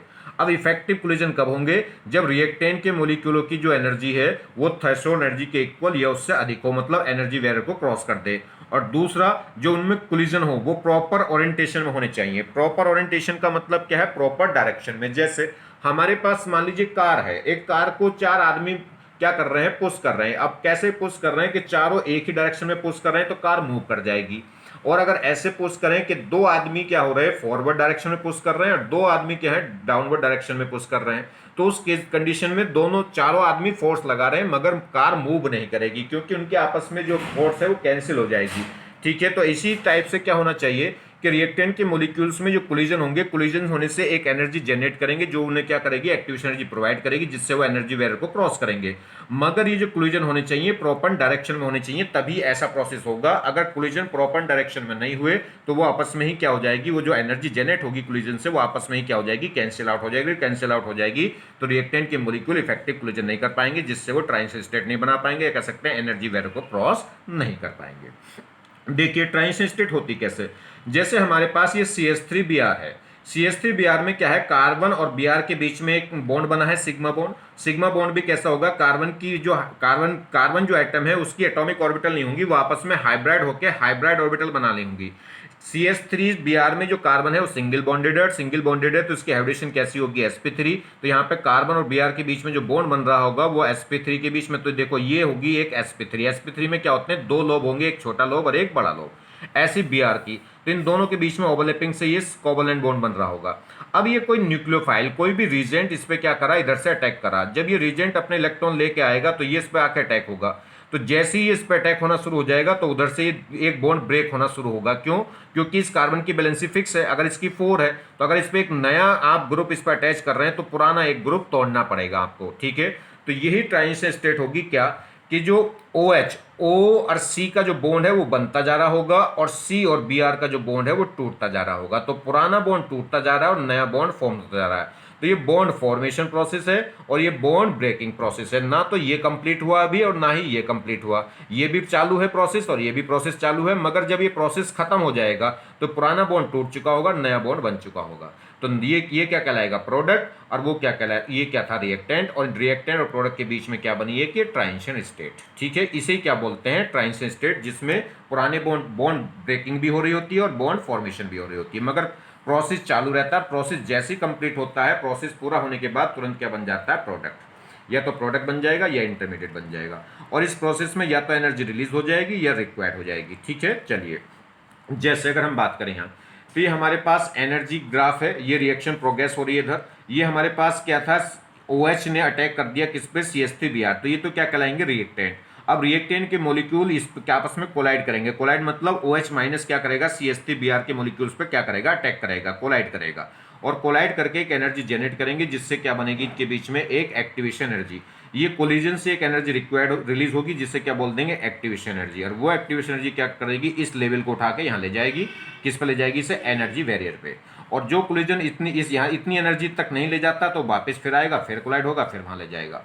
और यहाँ पे ये क्या कहलाएगा, एनर्जी बैरियर। और यहाँ पे क्या बनेगी, ट्रांजिशन स्टेट, इसे बोलते हैं ट्रांजिशन स्टेट। ये इसे बोलते हैं कॉम्प्लेक्स कंपाउंड भी बोल सकते हैं। ठीक है, मतलब इसको बोल देते हैं कॉम्प्लेक्स, यानी कि एक्टिवेटेड कॉम्प्लेक्स। क्या बोलते हैं, एक्टिवेटेड कॉम्प्लेक्स या ट्रांजिशन स्टेट। तो इसमें क्या होगा, न्यू बॉन्ड फॉर्म हो रहा होगा और पुराना बॉन्ड टूट रहा होगा, यानी कि बॉन्ड फॉर्मेशन भी चालू है, बॉन्ड ब्रेकिंग भी चालू है। और ये क्या कहलाती है, ट्रांजिशन स्टेट। और ये जिस पोजीशन पे ये बनती है इसे बोलते हैं एनर्जी बैरियर। और फाइनली क्या होगा, जब ये प्रोसेस कंप्लीट हो गया होगा तो प्रोडक्ट बन जाएगा CH3OH और Br रिमूव हो गया होगा। ठीक है, फाइनली इसमें क्या हो गया, फाइनली एनर्जी क्या हो गई है, इसमें फाइनली एनर्जी इसमें क्या हो गई है, रिलीज। अब एनर्जी रिलीज हो गई तो ये प्रोसेस कैसा कहलाएगा, एक्सोथर्मिक, क्योंकि प्रोडक्ट की एनर्जी क्या हो गई, डाउन। रिएक्टेंट से एनर्जी फाइनली क्या हो गई, कम हो गई। कम होने का मतलब एनर्जी रिलीज हो गई होगी, तो ये प्रोसेस कैसा कहलाएगा, एक्सोथर्मिक। इसमें डेल्टा एच कैसा हो जाएगा, नेगेटिव। ठीक है, तो इसमें क्या होगा, नंबर ऑफ ट्रांजिशन स्टेट देखें तो कितनी है, एक। और अगर स्टेप देखें तो सिंगल स्टेप में रिएक्शन क्या हो रही है, कंप्लीट। और यही जो स्टेप है यही क्या कहलाएगा, यही फास्ट स्टेप है, यही स्लो है, क्योंकि एक ही स्टेप है। तो ये क्या कहलाएगा, रेट डिटरमाइनिंग स्टेप। ठीक है, तो नंबर ऑफ ट्रांजिशन स्टेट इसमें 1 हो गई। नंबर ऑफ इंटरमीडिएट इसमें कितने हुए, 0। कोई भी इंटरमीडिएट नहीं बन रहा, सीधा रिएक्टेंट से क्या बन रहा है, प्रोडक्ट। बस बीच में क्या बनेगी, एक ट्रांजिशन स्टेट। देखिए नेक्स्ट, देखिए इस ये जो रिएक्शन है, ये रिएक्शन 2 स्टेप में कंप्लीट हुई। ये पहला स्टेप हो गया, यहां से लेके यहां तक सेकंड स्टेप हो गया। ये रिएक्टेंट था, ये प्रोडक्ट था, और ये मिडिल में क्या बना होगा, इंटरमीडिएट। ठीक है, तो अगर इस रिएक्शन में हम बात करें तो इसमें क्या होगा, total number of transition state कितनी होगी, 2। ये टॉप पॉइंट जो होंगे ये ट्रांजिशन स्टेट होंगे, तो कितनी नंबर ऑफ ट्रांजिशन स्टेट कितनी होगी, 2। और नंबर ऑफ इंटरमीडिएट कितने होंगे, 1। इंटरमीडिएट नंबर ऑफ ट्रांजिशन से क्या होंगे, एक कम होंगे, या ट्रांजिशन स्टेट इंटरमीडिएट से एक ज़्यादा होगी। नंबर ऑफ ट्रांजिशन स्टेट तो इसमें कितनी होगी, नंबर ऑफ इंटरमीडिएट प्लस 1। तो वो इंटरमीडिएट 1 है, तो ट्रांजिशन स्टेट कितनी होंगी, 2। या कह सकते हैं नंबर ऑफ ट्रांजिशन स्टेट वो किससे पता चलेंगी, नंबर ऑफ स्टेप से। और कितने स्टेप हैं इसमें, 2 स्टेप हैं। ये पहला स्टेप ये हो गया रिएक्टेंट से इंटरमीडिएट तक, और दूसरा स्टेप हो गया इंटरमीडिएट से प्रोडक्ट तक। ठीक है, तो 2 स्टेप हो गए, 2 ट्रांजिशन स्टेट हो गई, 1 इंटरमीडिएट हो गया। अगर हम बात करें फाइनली ये रिएक्शन एक्सोथर्मिक है या एंडोथर्मिक है, तो इसमें रिएक्टेंट का एनर्जी लेवल ज्यादा है, प्रोडक्ट का एनर्जी लेवल डाउन हो गया। तो फाइनली एनर्जी क्या हो गई, जब फाइनली एनर्जी कम हो गई तो इसका मतलब एनर्जी क्या हो गई होगी, रिलीज हो गई होगी। तो ये कैसा कहलाएगा, एक एक्सोथर्मिक प्रोसेस। क्लियर हो गई। अब इसमें देखिए नेक्स्ट कह रहा, for each step there is an individual activation energy. ये अलग अलग स्टेप के लिए अलग अलग एक्टिवेशन एनर्जी होगी। इसके लिए एक्टिवेशन एनर्जी ये होगी, यहाँ रिएक्टेंट, इसके लिए रिएक्टेंट ये हुआ, और प्रोडक्ट, और ये क्या होगी, ट्रांजिशन स्टेट। तो इतनी एक्टिवेशन एनर्जी होगी इस वाले पहले स्टेप के लिए। दूसरे स्टेप के लिए ये रिएक्टेंट कहलाएगा, ये प्रोडक्ट कहलाएगा। तो रिएक्टेंट प्रोडक्ट में कन्वर्ट होगा तो उसके लिए एक्टिवेशन एनर्जी क्या होगी, ये। तो दोनों स्टेप के लिए अलग अलग एक्टिवेशन एनर्जी क्या होती है, रिक्वायर्ड होती है। For each step there is any individual and ये कह रहा है, for each step there is an individual activation energy E and the slowest step या रेट डिटरमाइनिंग स्टेप। देखिए ये कौन सी रिएक्शन है, एलिमेंट्री रिएक्शन है या कॉम्प्लेक्स रिएक्शन है, ये 2 स्टेप में पूरी हो रही है, तो ये क्या है, कॉम्प्लेक्स रिएक्शन है। ऐसी रिएक्शन जो सिंगल स्टेप में कंप्लीट हो वो एलिमेंट्री रिएक्शन कहलाती है, सिंपल। और जो एक से ज्यादा स्टेप में पूरी हो उसे बोलते हैं कॉम्प्लेक्स रिएक्शन। तो ये कॉम्प्लेक्स रिएक्शन है, और कॉम्प्लेक्स रिएक्शन में 2 स्टेप, एक से ज्यादा स्टेप होंगे। और तो फिर ये पता करना पड़ेगा कि कौन सा स्टेप स्लो है और कौन सा फास्ट है। सारे कॉम्प्लेक्स रिएक्शन में जिस स्टेप का रेट सबसे स्लो है वही स्टेप क्या कहलाता है, रेट डिटरमाइनिंग स्टेप। मतलब उस स्टेप का जो रेट है वही ओवरऑल रिएक्शन का रेट होगा। तो स्लोवेस्ट रेट स्टेप उसे बोलते हैं या रेट डिटरमाइनिंग स्टेप बोलते हैं। तो कह रहा है एंड द स्लो स्टेप, या कह सकते हैं rate determining step is that step for which there is a maximum difference between transition state and reactant is prevent. तो कह रहा है जिस स्टेप में रिएक्टेंट और ट्रांजिशन स्टेट के बीच में क्या होगा, एक्टिवेशन एनर्जी का जो गैप है वो क्या होगा, जिसमें मैक्सिमम होगा वही स्टेप क्या होगा, सबसे स्लो होगा। तो स्लोवेस्ट स्टेप या रेट डिटरमाइनिंग स्टेप क्या होगा, वो स्टेप होगा जिसमें एनर्जी गैप किसके बीच का, ट्रांजिशन स्टेट और रिएक्टेंट का जो स्टेप है, रिएक्टेंट एनर्जी और ट्रांजिशन स्टेट की एनर्जी के बीच का जो गैप है, जिसे क्या बोलते हैं हम, एक्टिवेशन एनर्जी बोलते हैं। तो कह सकते हैं जिसकी एक्टिवेशन एनर्जी ज्यादा होगी वही स्टेप क्या होगा, स्लो। मतलब एक्टिवेशन एनर्जी होती क्या है, किसी भी प्रोसेस को स्टार्ट करने के लिए, किसी भी प्रोसेस को प्रोसीड होने के लिए जो मिनिमम एनर्जी रिक्वायर्ड होती है उसे बोलते हैं एक्टिवेशन एनर्जी। और जिसमें रिक्वायर्ड एनर्जी क्या होगी, जिसमें एक्टिवेशन एनर्जी क्या होगी, ज्यादा, इसका मतलब वो स्टेप क्या होगा, स्लो हो जाएगा। और जिसमें एक्टिवेशन एनर्जी कम रिक्वायर्ड होगी वो स्टेप क्या हो जाएगा, फास्ट। तो देखिए जी, बात करें यहाँ पे, अब जैसे अगर हम बात करें इसमें ये 2 स्टेप में कंप्लीट हुई रिएक्शन, ये रिएक्टेंट से क्या बना, इंटरमीडिएट, और इंटरमीडिएट से क्या बन गया, प्रोडक्ट। तो ये दो स्टेप हैं इस रिएक्शन में। कितने स्टेप हैं, 2। जितने स्टेप होंगे उतनी ट्रांजिशन स्टेट बनेगी, तो 2 ट्रांजिशन स्टेट हो गई। और इसमें क्या हो गया, 1 इंटरमीडिएट बनेगा। अगर इसमें देखें तो नंबर ऑफ ट्रांजिशन स्टेट कितनी हो गई, 2। नंबर ऑफ इंटरमीडिएट कितने हो गए, 1। और ये रेट डिटरमाइनिंग स्टेप, इन 2 स्टेप में से कौन सा रेट क्या होगा, कौन से स्टेप का रेट डिटरमाइनिंग स्टेप कहलाएगा, ये कह सकते हैं कौन से स्टेप का रेट स्लो होगा। तो देखिए, तो इसमें क्या होगा, एक्टिवेशन एनर्जी की बात करें, ये रिएक्टेंट का लेवल हो गया जी। ये रिएक्टेंट का जो लेवल है, इसमें अगर हम देखें फर्स्ट ट्रांजिशन स्टेट का एक्टिवेशन एनर्जी ये है और सेकंड की एक्टिवेशन एनर्जी ये है।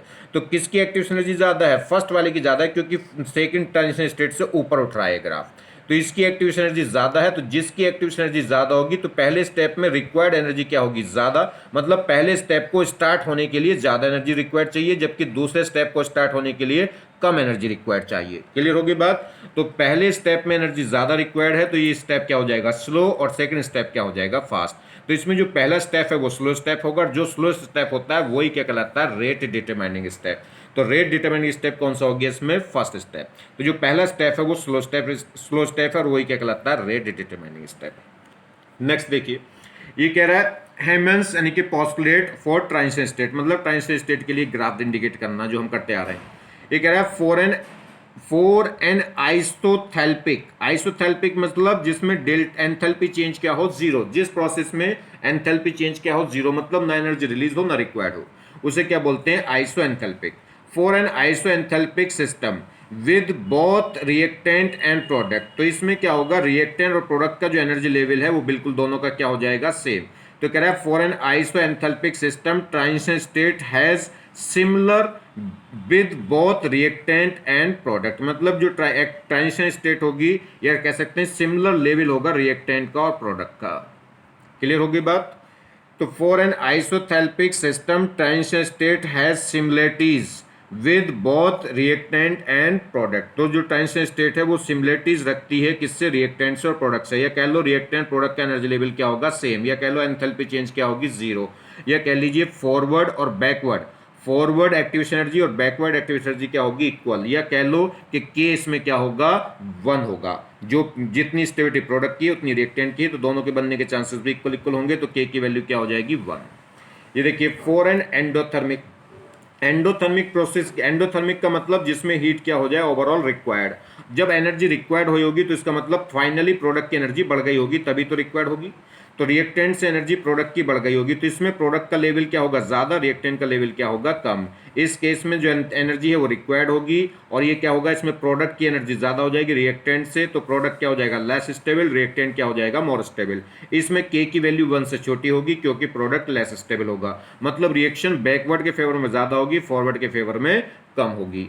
तो इसमें क्या रहा है? For an endothermic system transition state has similarities with the, ये कह रहा है विद द प्रोडक्ट करेक्टर। इसमें जो ट्रांजिशन स्टेट है वो किसका करेक्टर ज़्यादा रखेगी? प्रोडक्ट का करेक्टर ज़्यादा रखेगी, क्योंकि प्रोडक्ट और ट्रांजिशन स्टेट के बीच में एनर्जी गैप कम है। और अगर रिएक्टेंट और ट्रांजिशन स्टेट की बात करें तो इस केस में क्या होगा? इस केस में एनर्जी डिफरेंस ज़्यादा है। तो जो ट्रांजिशन स्टेट होगी, इस ट्रांजिशन स्टेट में किसकी हिस्सेदारी ज़्यादा होगी? प्रोडक्ट की हिस्सेदारी ज़्यादा होगी। ये जो ट्रांजिशन स्टेट है, ट्रांजिशन स्टेट होती क्या है? एक इंटरमीडिएट फॉर्म होती है रिएक्टेंट और प्रोडक्ट के बीच की। मगर इस केस में एंडोथर्मिक के केस में प्रोडक्ट की एनर्जी ज़्यादा हो गई, मतलब प्रोडक्ट ज़्यादा करीब है किसके? ट्रांजिशन स्टेट के।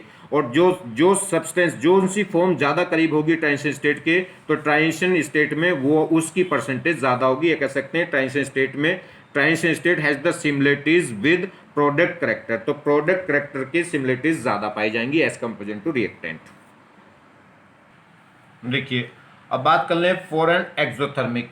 एक्सोथर्मिक प्रोसेस क्या होगा? जिसमें एनर्जी क्या होगी? रिलीज। एनर्जी रिलीज कब होगी? जब प्रोडक्ट का एनर्जी क्या हो जाए? कम हो जाए। फाइनल एनर्जी क्या हो जाए? कम। फाइनली एनर्जी कम हो जाएगी तो इसका मतलब एनर्जी रिलीज हो गई। तो रिएक्टेंट से क्या बना है? प्रोडक्ट। और इस समय प्रोडक्ट की एनर्जी, प्रोडक्ट का जो एनर्जी लेवल है वो रिएक्टेंट से डाउन हो जाएगा, जिससे प्रोडक्ट की एनर्जी कम हो जाएगी, कम। और फाइनल एनर्जी कम हो गई तो एनर्जी रिलीज हो गई होगी, तो क्या कहलाएगा? Exothermic process. अब इसमें जो ट्रांजिशन स्टेट है, वो ट्रांजिशन स्टेट का जो गैप है वो रिएक्टेंट के पास होगी और प्रोडक्ट से क्या होगी? दूर। तो ट्रांजिशन स्टेट की जो एनर्जी है और रिएक्टेंट की जो एनर्जी है उनके बीच में गैप कम होगा, ट्रांजिशन स्टेट और प्रोडक्ट के बीच में एनर्जी गैप ज्यादा होगा। तो ट्रांजिशन स्टेट में किसका करैक्टर ज्यादा मिलेगा? रिएक्टेंट वाला करैक्टर ज्यादा मिलेगा। तो कह रहा है for an exothermic reaction transition state is similarities, यानी कि similar to the reactant characters. तो इसमें क्या होगा? ट्रांजिशन स्टेट में रिएक्टेंट करेक्टर की सिमिलरिटीज ज्यादा मिलेंगी। यहां देखिए, अगर हम बात करें, ये पहली बात तो ये रिएक्शन अगर पूछे कैसी एलिमेंट्री है कि कॉम्प्लेक्स है, तो एलिमेंट्री सिंगल स्टेप में पूरी हो रही है। एलिमेंट्री रिएक्शन वो होती है जिसमें सिर्फ ट्रांजिशन स्टेट बनती है, जिसमें कोई भी इंटरमीडिएट फॉर्म नहीं बनती, या कह सकते हैं जो सिंगल स्टेप में कंप्लीट हो जाए। यहाँ देखें तो ये रिएक्शन अगर हम बात करें तो इस ये रिएक्शन 3 स्टेप में पूरी होंगी। देखिए रिएक्टेंट से क्या बना बी, और पहला स्टेप ये हो गया, दूसरा स्टेप ये हो गया और तीसरा स्टेप ये हो। तो इसमें अगर हम बात करें नंबर ऑफ ट्रांजिशन स्टेट तो वो कितनी होंगी, 3 होंगी। कौन कौन सी ट्रांजिशन स्टेट होंगी, एक तो ए कहलाएगी ट्रांजिशन स्टेट, एक सी कहलाएगी और एक ई कहलाएगी। दूसरा नंबर ऑफ इंटरमीडिएट कितने होंगे, जब ट्रांजिशन स्टेट 2 बन रही तो ये डाउन वाले क्या होते हैं, ये होते हैं इंटरमीडिएट।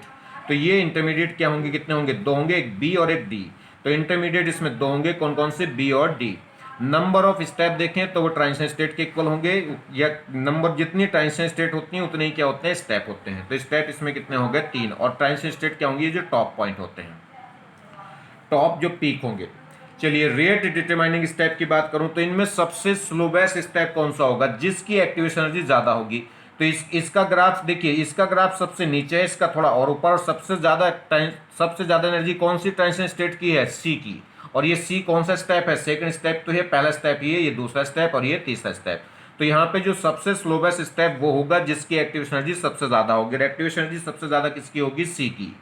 ठीक है, तो इस केस में जो ट्रांजिशन स्टेट है सबसे ज्यादा एनर्जी सी की है, तो एक्टिवेशन एनर्जी उसकी ज्यादा हुई, तो वही स्टेप स्लो होगा। तो सेकंड स्टेप क्या होगा, स्लोवेस्ट स्टेप, और उसी क्या बोलेंगे, रेट डिटरमाइनिंग स्टेप।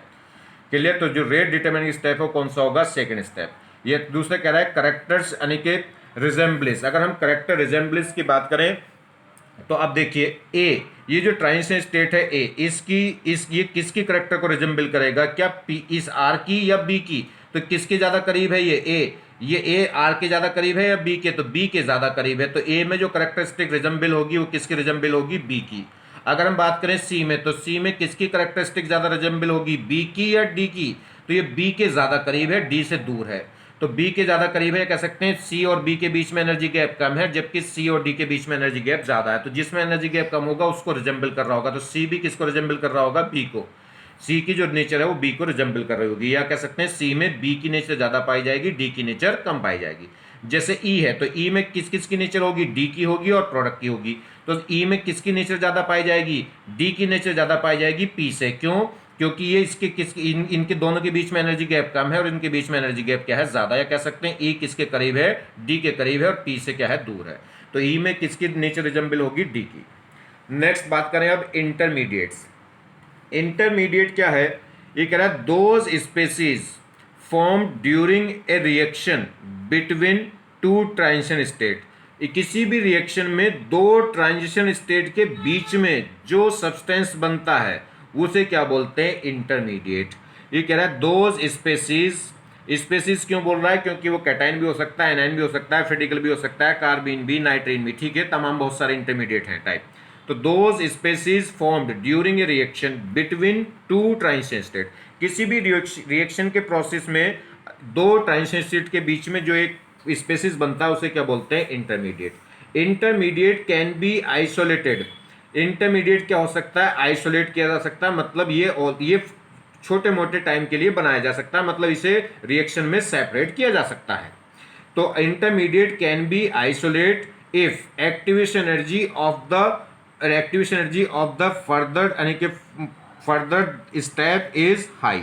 ये कह रहा है अगर इंटरमीडिएट से जो अगला स्टेप है, अगर उस अगले स्टेप की क्या हो जाए, एक्टिवेशन एनर्जी हाई हो जाए, तो उस केस में इंटरमीडिएट को क्या करा जा सकता है, सेपरेट किया जा सकता है। मतलब रिएक्टेंट से ये इंटरमीडिएट बना और इंटरमीडिएट से वापस प्रोडक्ट बनने के लिए ज्यादा एनर्जी रिक्वायर्ड हो रही, और ज्यादा एनर्जी रिक्वायर्ड हो रही, तो ये अगला स्टेप क्या होगा, स्लो होगा। और स्लो होगा तो हो सकता, तो जब ये स्लो होगा तो जल्दी से प्रोडक्ट में कन्वर्ट नहीं होगा, जल्दी से प्रोडक्ट में कन्वर्ट नहीं होगा, तो इसे क्या करा जा सकता है, सेपरेट करा जा सकता है।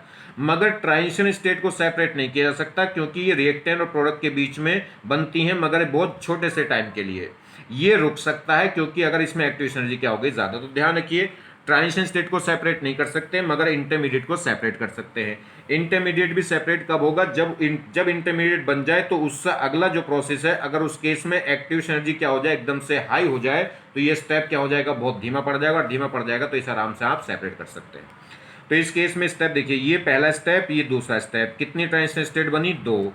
ये रिएक्टेंट, ये प्रोडक्ट, फाइनली प्रोडक्ट की एनर्जी कम हो गई, तो एनर्जी क्या हो गई होगी, रिलीज। कौन सा प्रोसेस कहलाएगा, एक्सोथर्मिक।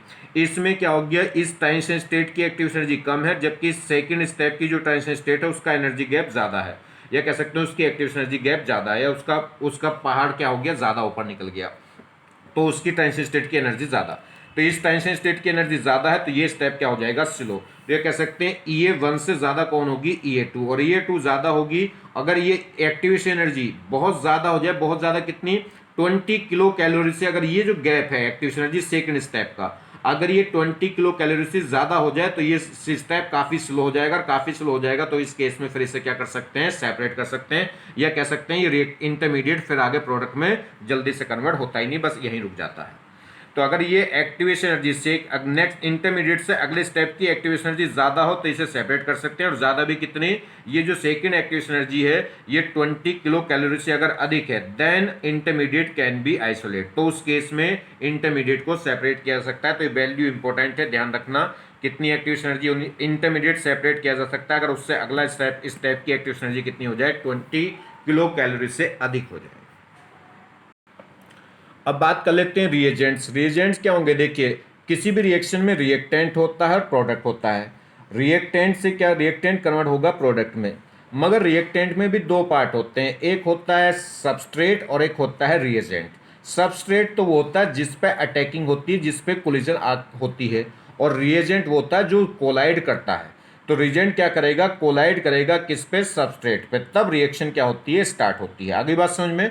तो रिएजेंट कौन से, रिएजेंट क्या है, रिएक्टेंट का वो पार्ट है जो कोलाइडिंग करता है, जो अटैकिंग करता है। तो रिएजेंट क्या होंगे, देखिए कैटेगरी अगर हम बात करें तो दो कैटेगरी के रिएजेंट है, इलेक्ट्रोफाइल्स और न्यूक्लियोफाइल्स। वैसे एक एमबी फाइल भी होते हैं, मगर मैंने बस दो आपको ध्यान रखिए, एक इलेक्ट्रोफाइल्स और एक न्यूक्लियोफाइल्स। इलेक्ट्रोफाइल्स मतलब जिन पे इलेक्ट्रॉनों की कमी हो, और न्यूक्लियोफाइल्स मतलब जो न्यूक्लियोफाइल लविंग हो, जिन पे एक्सेस ऑफ इलेक्ट्रॉन हो। तो इलेक्ट्रोफाइल्स वो होते हैं जिन पे इलेक्ट्रॉनों की कमी होती है, तो ये क्या करेंगे, इलेक्ट्रॉनों को एक्सेप्ट करते हैं, तो कैन एक्सेप्ट 1 और 2 इलेक्ट्रॉन्स। और न्यूक्लियोफाइल्स जिनके पास एक्सेस ऑफ इलेक्ट्रॉन होता है तो एक इलेक्ट्रॉन को क्या करेंगे, रिलीज, या कह सकते हैं कैन डोनेट लोन पेयर, तो ये अपने लोन पेयर डोनेट कर सकते हैं। तो देखिए अब स्ट्रॉन्ग की बात करें, स्ट्रॉन्ग इलेक्ट्रोफाइल्स कौन होंगे, इस पे मैं लेक्चर बना चुका हूँ, इलेक्ट्रोफिलिसिटी न्यूक्लियोफिलिसिटी पे एक पूरा अपना सेपरेट एक लेक्चर, वहाँ जाके आप डिटेल में इनको पढ़ना चाहें तो पढ़ सकते हैं। तो ये स्ट्रॉन्ग अगर हम बात करें स्ट्रॉन्ग इलेक्ट्रोफाइल की, तो क्या होगा, ऐसा स्पेसीज जो पॉजिटिवली चार्ज हो और साथ में क्या हो, उस पर वैकेंट ऑर्बिटल, पॉजिटिवली चार्ज हो और साथ में क्या हो, वैकेंट ऑर्बिटल, वो क्या कहलाते हैं, स्ट्रॉन्ग इलेक्ट्रोफाइल कहलाते हैं। जैसे Na+ और K+ की बात करें तो ये पहली बात तो ये इलेक्ट्रोफाइल ही नहीं होते, स्ट्रॉन्ग या वीक की तो बात बाद में होगी, क्यों, क्योंकि Na+ का ऑक्टेट कंप्लीट होता है, इसके आउटर मोस्ट में, Na के आउटर मोस्ट में Na पे 11 इलेक्ट्रॉन होते हैं और इसका कॉन्फ़िगरेशन होता है 281, अगर प्लस आ गया तो कॉन्फ़िगरेशन हो जाएगा 28, और ये एक स्टेबल कॉन्फ़िगरेशन है, इस इलेक्ट्रॉन की चाहत नहीं होती। ऐसे ही K+, तो K में क्या होगा, अगर हम बात करें तो इसमें इसका कॉन्फ़िगरेशन होता है 2881, और +1 का मतलब एक इलेक्ट्रॉन निकल जाएगा 288, और ये क्या है, एक stable noble gas configuration achieve कर चुका होगा, तो ये भी नोबल गैस कॉन्फ़िगरेशन आ जाएगा 28, और K+ में भी आ जाएगा 288। तो इन्हें इलेक्ट्रॉनों की रियल में, एक्चुअल में इन्हें इलेक्ट्रॉनों की जरूरत नहीं है, तो ऑलरेडी इलेक्ट्रॉन रिलीज करके मोर स्टेबल हो गए हैं, किस में चले गए, नोबल गैस कॉन्फ़िगरेशन में, तो ये इलेक्ट्रोफाइल नहीं होंगे। तो इलेक्ट्रोफाइल, स्ट्रॉन्ग इलेक्ट्रोफाइल कौन हो, जिन पे प्लस चार्ज और साथ में वैकेंट ऑर्बिटल। जैसे हाइड्रोजन के पास, बेचारे के पास एक इलेक्ट्रॉन होता है, और इस प्लस का मतलब एक इलेक्ट्रॉन जो था वो भी छिन गया, इसके पास कोई इलेक्ट्रॉन नहीं, खाली पड़ा है, तो इसे इलेक्ट्रॉनों की डिमांड है तकड़ी। जैसे Cl के आउटर मोस्ट में कितने इलेक्ट्रॉन होते हैं, 7, प्लस का मतलब एक इलेक्ट्रॉन निकाल दिया तो आउटर मोस्ट में 6 इलेक्ट्रॉन रह गए, तो इसका ऑक्टेट इनकम्प्लीट है। तो इस टाइप के जो सब्सटेंस हैं वो क्या कहलाएंगे, जैसे कार्बोकैटायन में भी क्या होता है, आउटर मोस्ट सेल में कितने इलेक्ट्रॉन रह जाएंगे, 6, तो इस पे भी एक वैकेंट ऑर्बिटल होती है, इनकम्प्लीट ऑक्टेट होता है। तो ऐसा सब्सटेंस जिसपे प्लस चार्ज हो इनकम्प्लीट ऑक्टेट के साथ या वैकेंट ऑर्बिटल के साथ, वो क्या कहलाते हैं, स्ट्रॉन्ग इलेक्ट्रोफाइल। ठीक, अगर हम बात करें न्यूक्लियोफाइल की, स्ट्रॉन्ग न्यूक्लियोफाइल कौन होंगे, जिन पे क्या हो जाए, नेगेटिव चार्ज, जो नेगेटिवली चार्ज स्पेसीज हैं वो क्या होंगे, स्ट्रॉन्ग न्यूक्लियोफाइल होंगे, क्योंकि इन पर नेगेटिव चार्ज आ गया, तो नेगेटिव चार्ज का मतलब क्या हो गया, ये अपने नेगेटिव चार्ज को रिड्यूस करने के लिए, क्योंकि कोई भी सब्सटेंस जनरली स्टेबल कहाँ रहता है, न्यूट्रल फॉर्म में, तो ये क्या करेंगे, इन पर नेगेटिव चार्ज आ गया, तो नेगेटिव चार्ज हो गया तो इस पर इलेक्ट्रॉनों की एक्सिस है किसके साथ, नेगेटिव चार्ज के साथ, तो अपने नेगेटिव चार्ज को रिड्यूस करने के लिए, कह सकते हैं अपने आप को स्टेबल करने के लिए, इलेक्ट्रॉन लोन पर फटाक से क्या कर देंगे, लूज कर देंगे। तो जो नेगेटिवली चार्ज होंगे वो क्या कहलाते हैं, स्ट्रॉन्ग न्यूक्लियोफाइल। बात करें मॉडरेट, मॉडरेट मतलब ना तो बहुत स्ट्रॉन्ग इलेक्ट्रोफाइल है ना वीक है, ठीक है, मिड के है, मॉडरेट नेचर के। तो ये न्यूट्रल, जो भी न्यूट्रल सब्सटेंस, ऐसे स्पेसीज जो न्यूट्रल हो मगर इनकम्प्लीट ऑक्टेट हो, वहां पे पॉजिटिव चार्ज था किसके साथ, इनकम्प्लीट ऑक्टेट के साथ या वैकेंट ऑर्बिटल के साथ। ऐसे यहाँ पे है कि हमारे पास क्या हो जाए, कि न्यूट्रल स्पेसीज हों, इनकम्प्लीट ऑक्टेट के साथ हों, या फिर क्या हो, कंप्लीट ऑक्टेट हो मगर वैकेंट ऑर्बिटल हो। ठीक है, तो ये क्या कहलाएंगे, मॉडरेट। तो जैसे जैसे क्या हो गया BF3, तो बी के आउटर मोस्ट में क्या है, बी के आउटर मोस्ट में 3 इलेक्ट्रॉन होते हैं, तीनों की शेयरिंग करके कितने करेंगे, 6 इलेक्ट्रॉन। तो इसका मतलब ऑक्टेट कंप्लीट नहीं है, अभी भी एक ऑर्बिटल वैकेंट पड़ी है। या BCl3 हो या AlCl3 हो, तो Al के आउटर मोस्ट में 3 इलेक्ट्रॉन है, तीनों की शेयरिंग करके कितने इलेक्ट्रॉन करेगा, 6। तो ऑक्टेट कंप्लीट नहीं है, अभी भी इसके पास एक p वैकेंट ऑर्बिटल क्या होगी, एक p ऑर्बिटल वैकेंट होगी। तो इस टाइप के सब्सटेंस जो न्यूट्रल हो मगर उनके पास इनकम्प्लीट ऑक्टेट हो या कह सकते हैं वैकेंट ऑर्बिटल हो, तो वो क्या कहलाएंगे, मॉडरेट इलेक्ट्रोफाइल। अगर इसमें क्या हो जाए, नेगेटिव चार्ज तो ना हो मगर सब्सटेंस ऐसा हो जिसपे क्या हो, ऑक्टेट कंप्लीट के साथ में क्या हो, लोन पेयर हो। देखिए O एटम है, O पे 2 लोन पेयर है मगर ऑक्टेट भी कंप्लीट है, तो अपने लोन पेयर को डोनेट कर सकता है। ऐसी सल्फर पे ऑक्टेट कंप्लीट है, लोन पेयर है। तो ऐसा कोई न्यूट्रल स्पेसिस जिसपे क्या हो, लोन पेयर हो कंप्लीट ऑक्टेट के साथ, वो अपने लोन पेयर को आसानी से क्या कर सकता है, डोनेट। जैसे कार्बीन है, कार्बीन पे 2 इलेक्ट्रॉन होते हैं, लोन पेयर दिखाई देता है मगर फिर भी वो लोन पेयर को डोनेट नहीं करेगा क्योंकि इसका ऑक्टेट कंप्लीट नहीं होता। दूसरा weak nucleophile, weak weak reagent कौन होंगे, तो बीक न्यूक्लियोफाइल और बीक इलेक्ट्रोफाइल। अगर क्या है, कंप्लीट क्या हो जाए, सब कुछ ठीक है, न्यूट्रल भी है, कंप्लीट ऑक्टेट भी है, मगर जो उनके अंदर क्या है, पाई बॉन्ड है। पाई बॉन्ड भी किसमें, डिफरेंट एटम के बीच में। पाई बॉन्ड हो या सिंगल बॉन्ड हो इससे मतलब नहीं है, पाई बॉन्ड होगा तो थोड़ा वीक होता है तो आसानी से टूट जाता है। मतलब सेंट्रल एटम पे लगने वाले जो एटम है वो मल्टीपल बॉन्डेड हो और मोर इलेक्ट्रोनेगेटिव एटम के साथ हो, तो इससे पोलैरिटी की वजह से, इलेक्ट्रोनेगेटिव डिफरेंस की वजह से ये क्या करेगा, इलेक्ट्रॉन को विड्रॉ कर लेगा, तो इस पे माइनस और सेंट्रल एटम पे क्या आ जाएगा, प्लस। और इस पे हल्की सी इलेक्ट्रॉनों की डेफिशिएंसी हो जाएगी क्योंकि ये मोर इलेक्ट्रोनेगेटिव एटम अपने शेयर पेयर इलेक्ट्रॉन को थोड़ा सा अपनी तरफ शिफ्ट कर लेगा, जिसकी वजह से इस पे इलेक्ट्रॉनों की थोड़ी सी कमी हो जाएगी। तो ये हल्की सी इलेक्ट्रोफिलिक नेचर आ जाएगी इसमें। तो ये वीक इलेक्ट्रोफाइल होगा मगर स्ट्रॉन्ग इलेक्ट्रोफाइल नहीं, वीक इलेक्ट्रोफाइल होगा। इनकी पूरी कैटेगरी पे मैं आपको बताया कि अलग से एक लेक्चर बना चुके हैं, वो वहां देख सकते हो।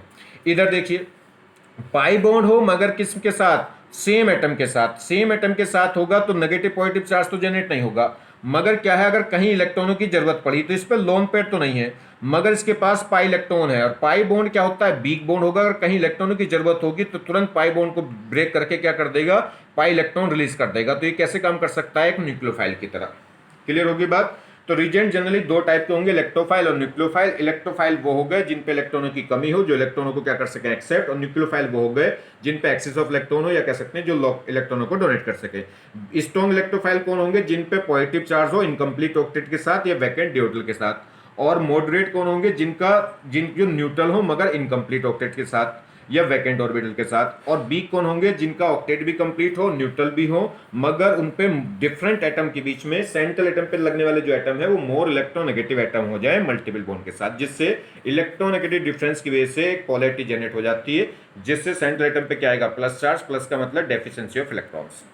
और ऐसे न्यूक्लियोफाइल में जिन पे माइनस चार्ज होगा वो स्ट्रॉन्ग न्यूक्लियोफाइल होंगे, जो न्यूट्रल होंगे वो वीक न्यूक्लियोफाइल होंगे, वो मॉडरेट होंगे। और सबसे वीक वो होंगे जिन पे नेगेटिव चार्ज भी नहीं, लोन पेयर भी नहीं, मगर पाई बॉन्ड है। पाई बॉन्ड भी किसमें, सेम एटम के बीच में, डिफरेंट एटम के बीच में होगा तो इलेक्ट्रोफाइल हो जाएगा फिर वो। यहाँ देखिए, अब बात करें सॉल्वेंट की। सॉल्वेंट भी जनरली नॉर्मली 3 टाइप के सॉल्वेंट होते हैं।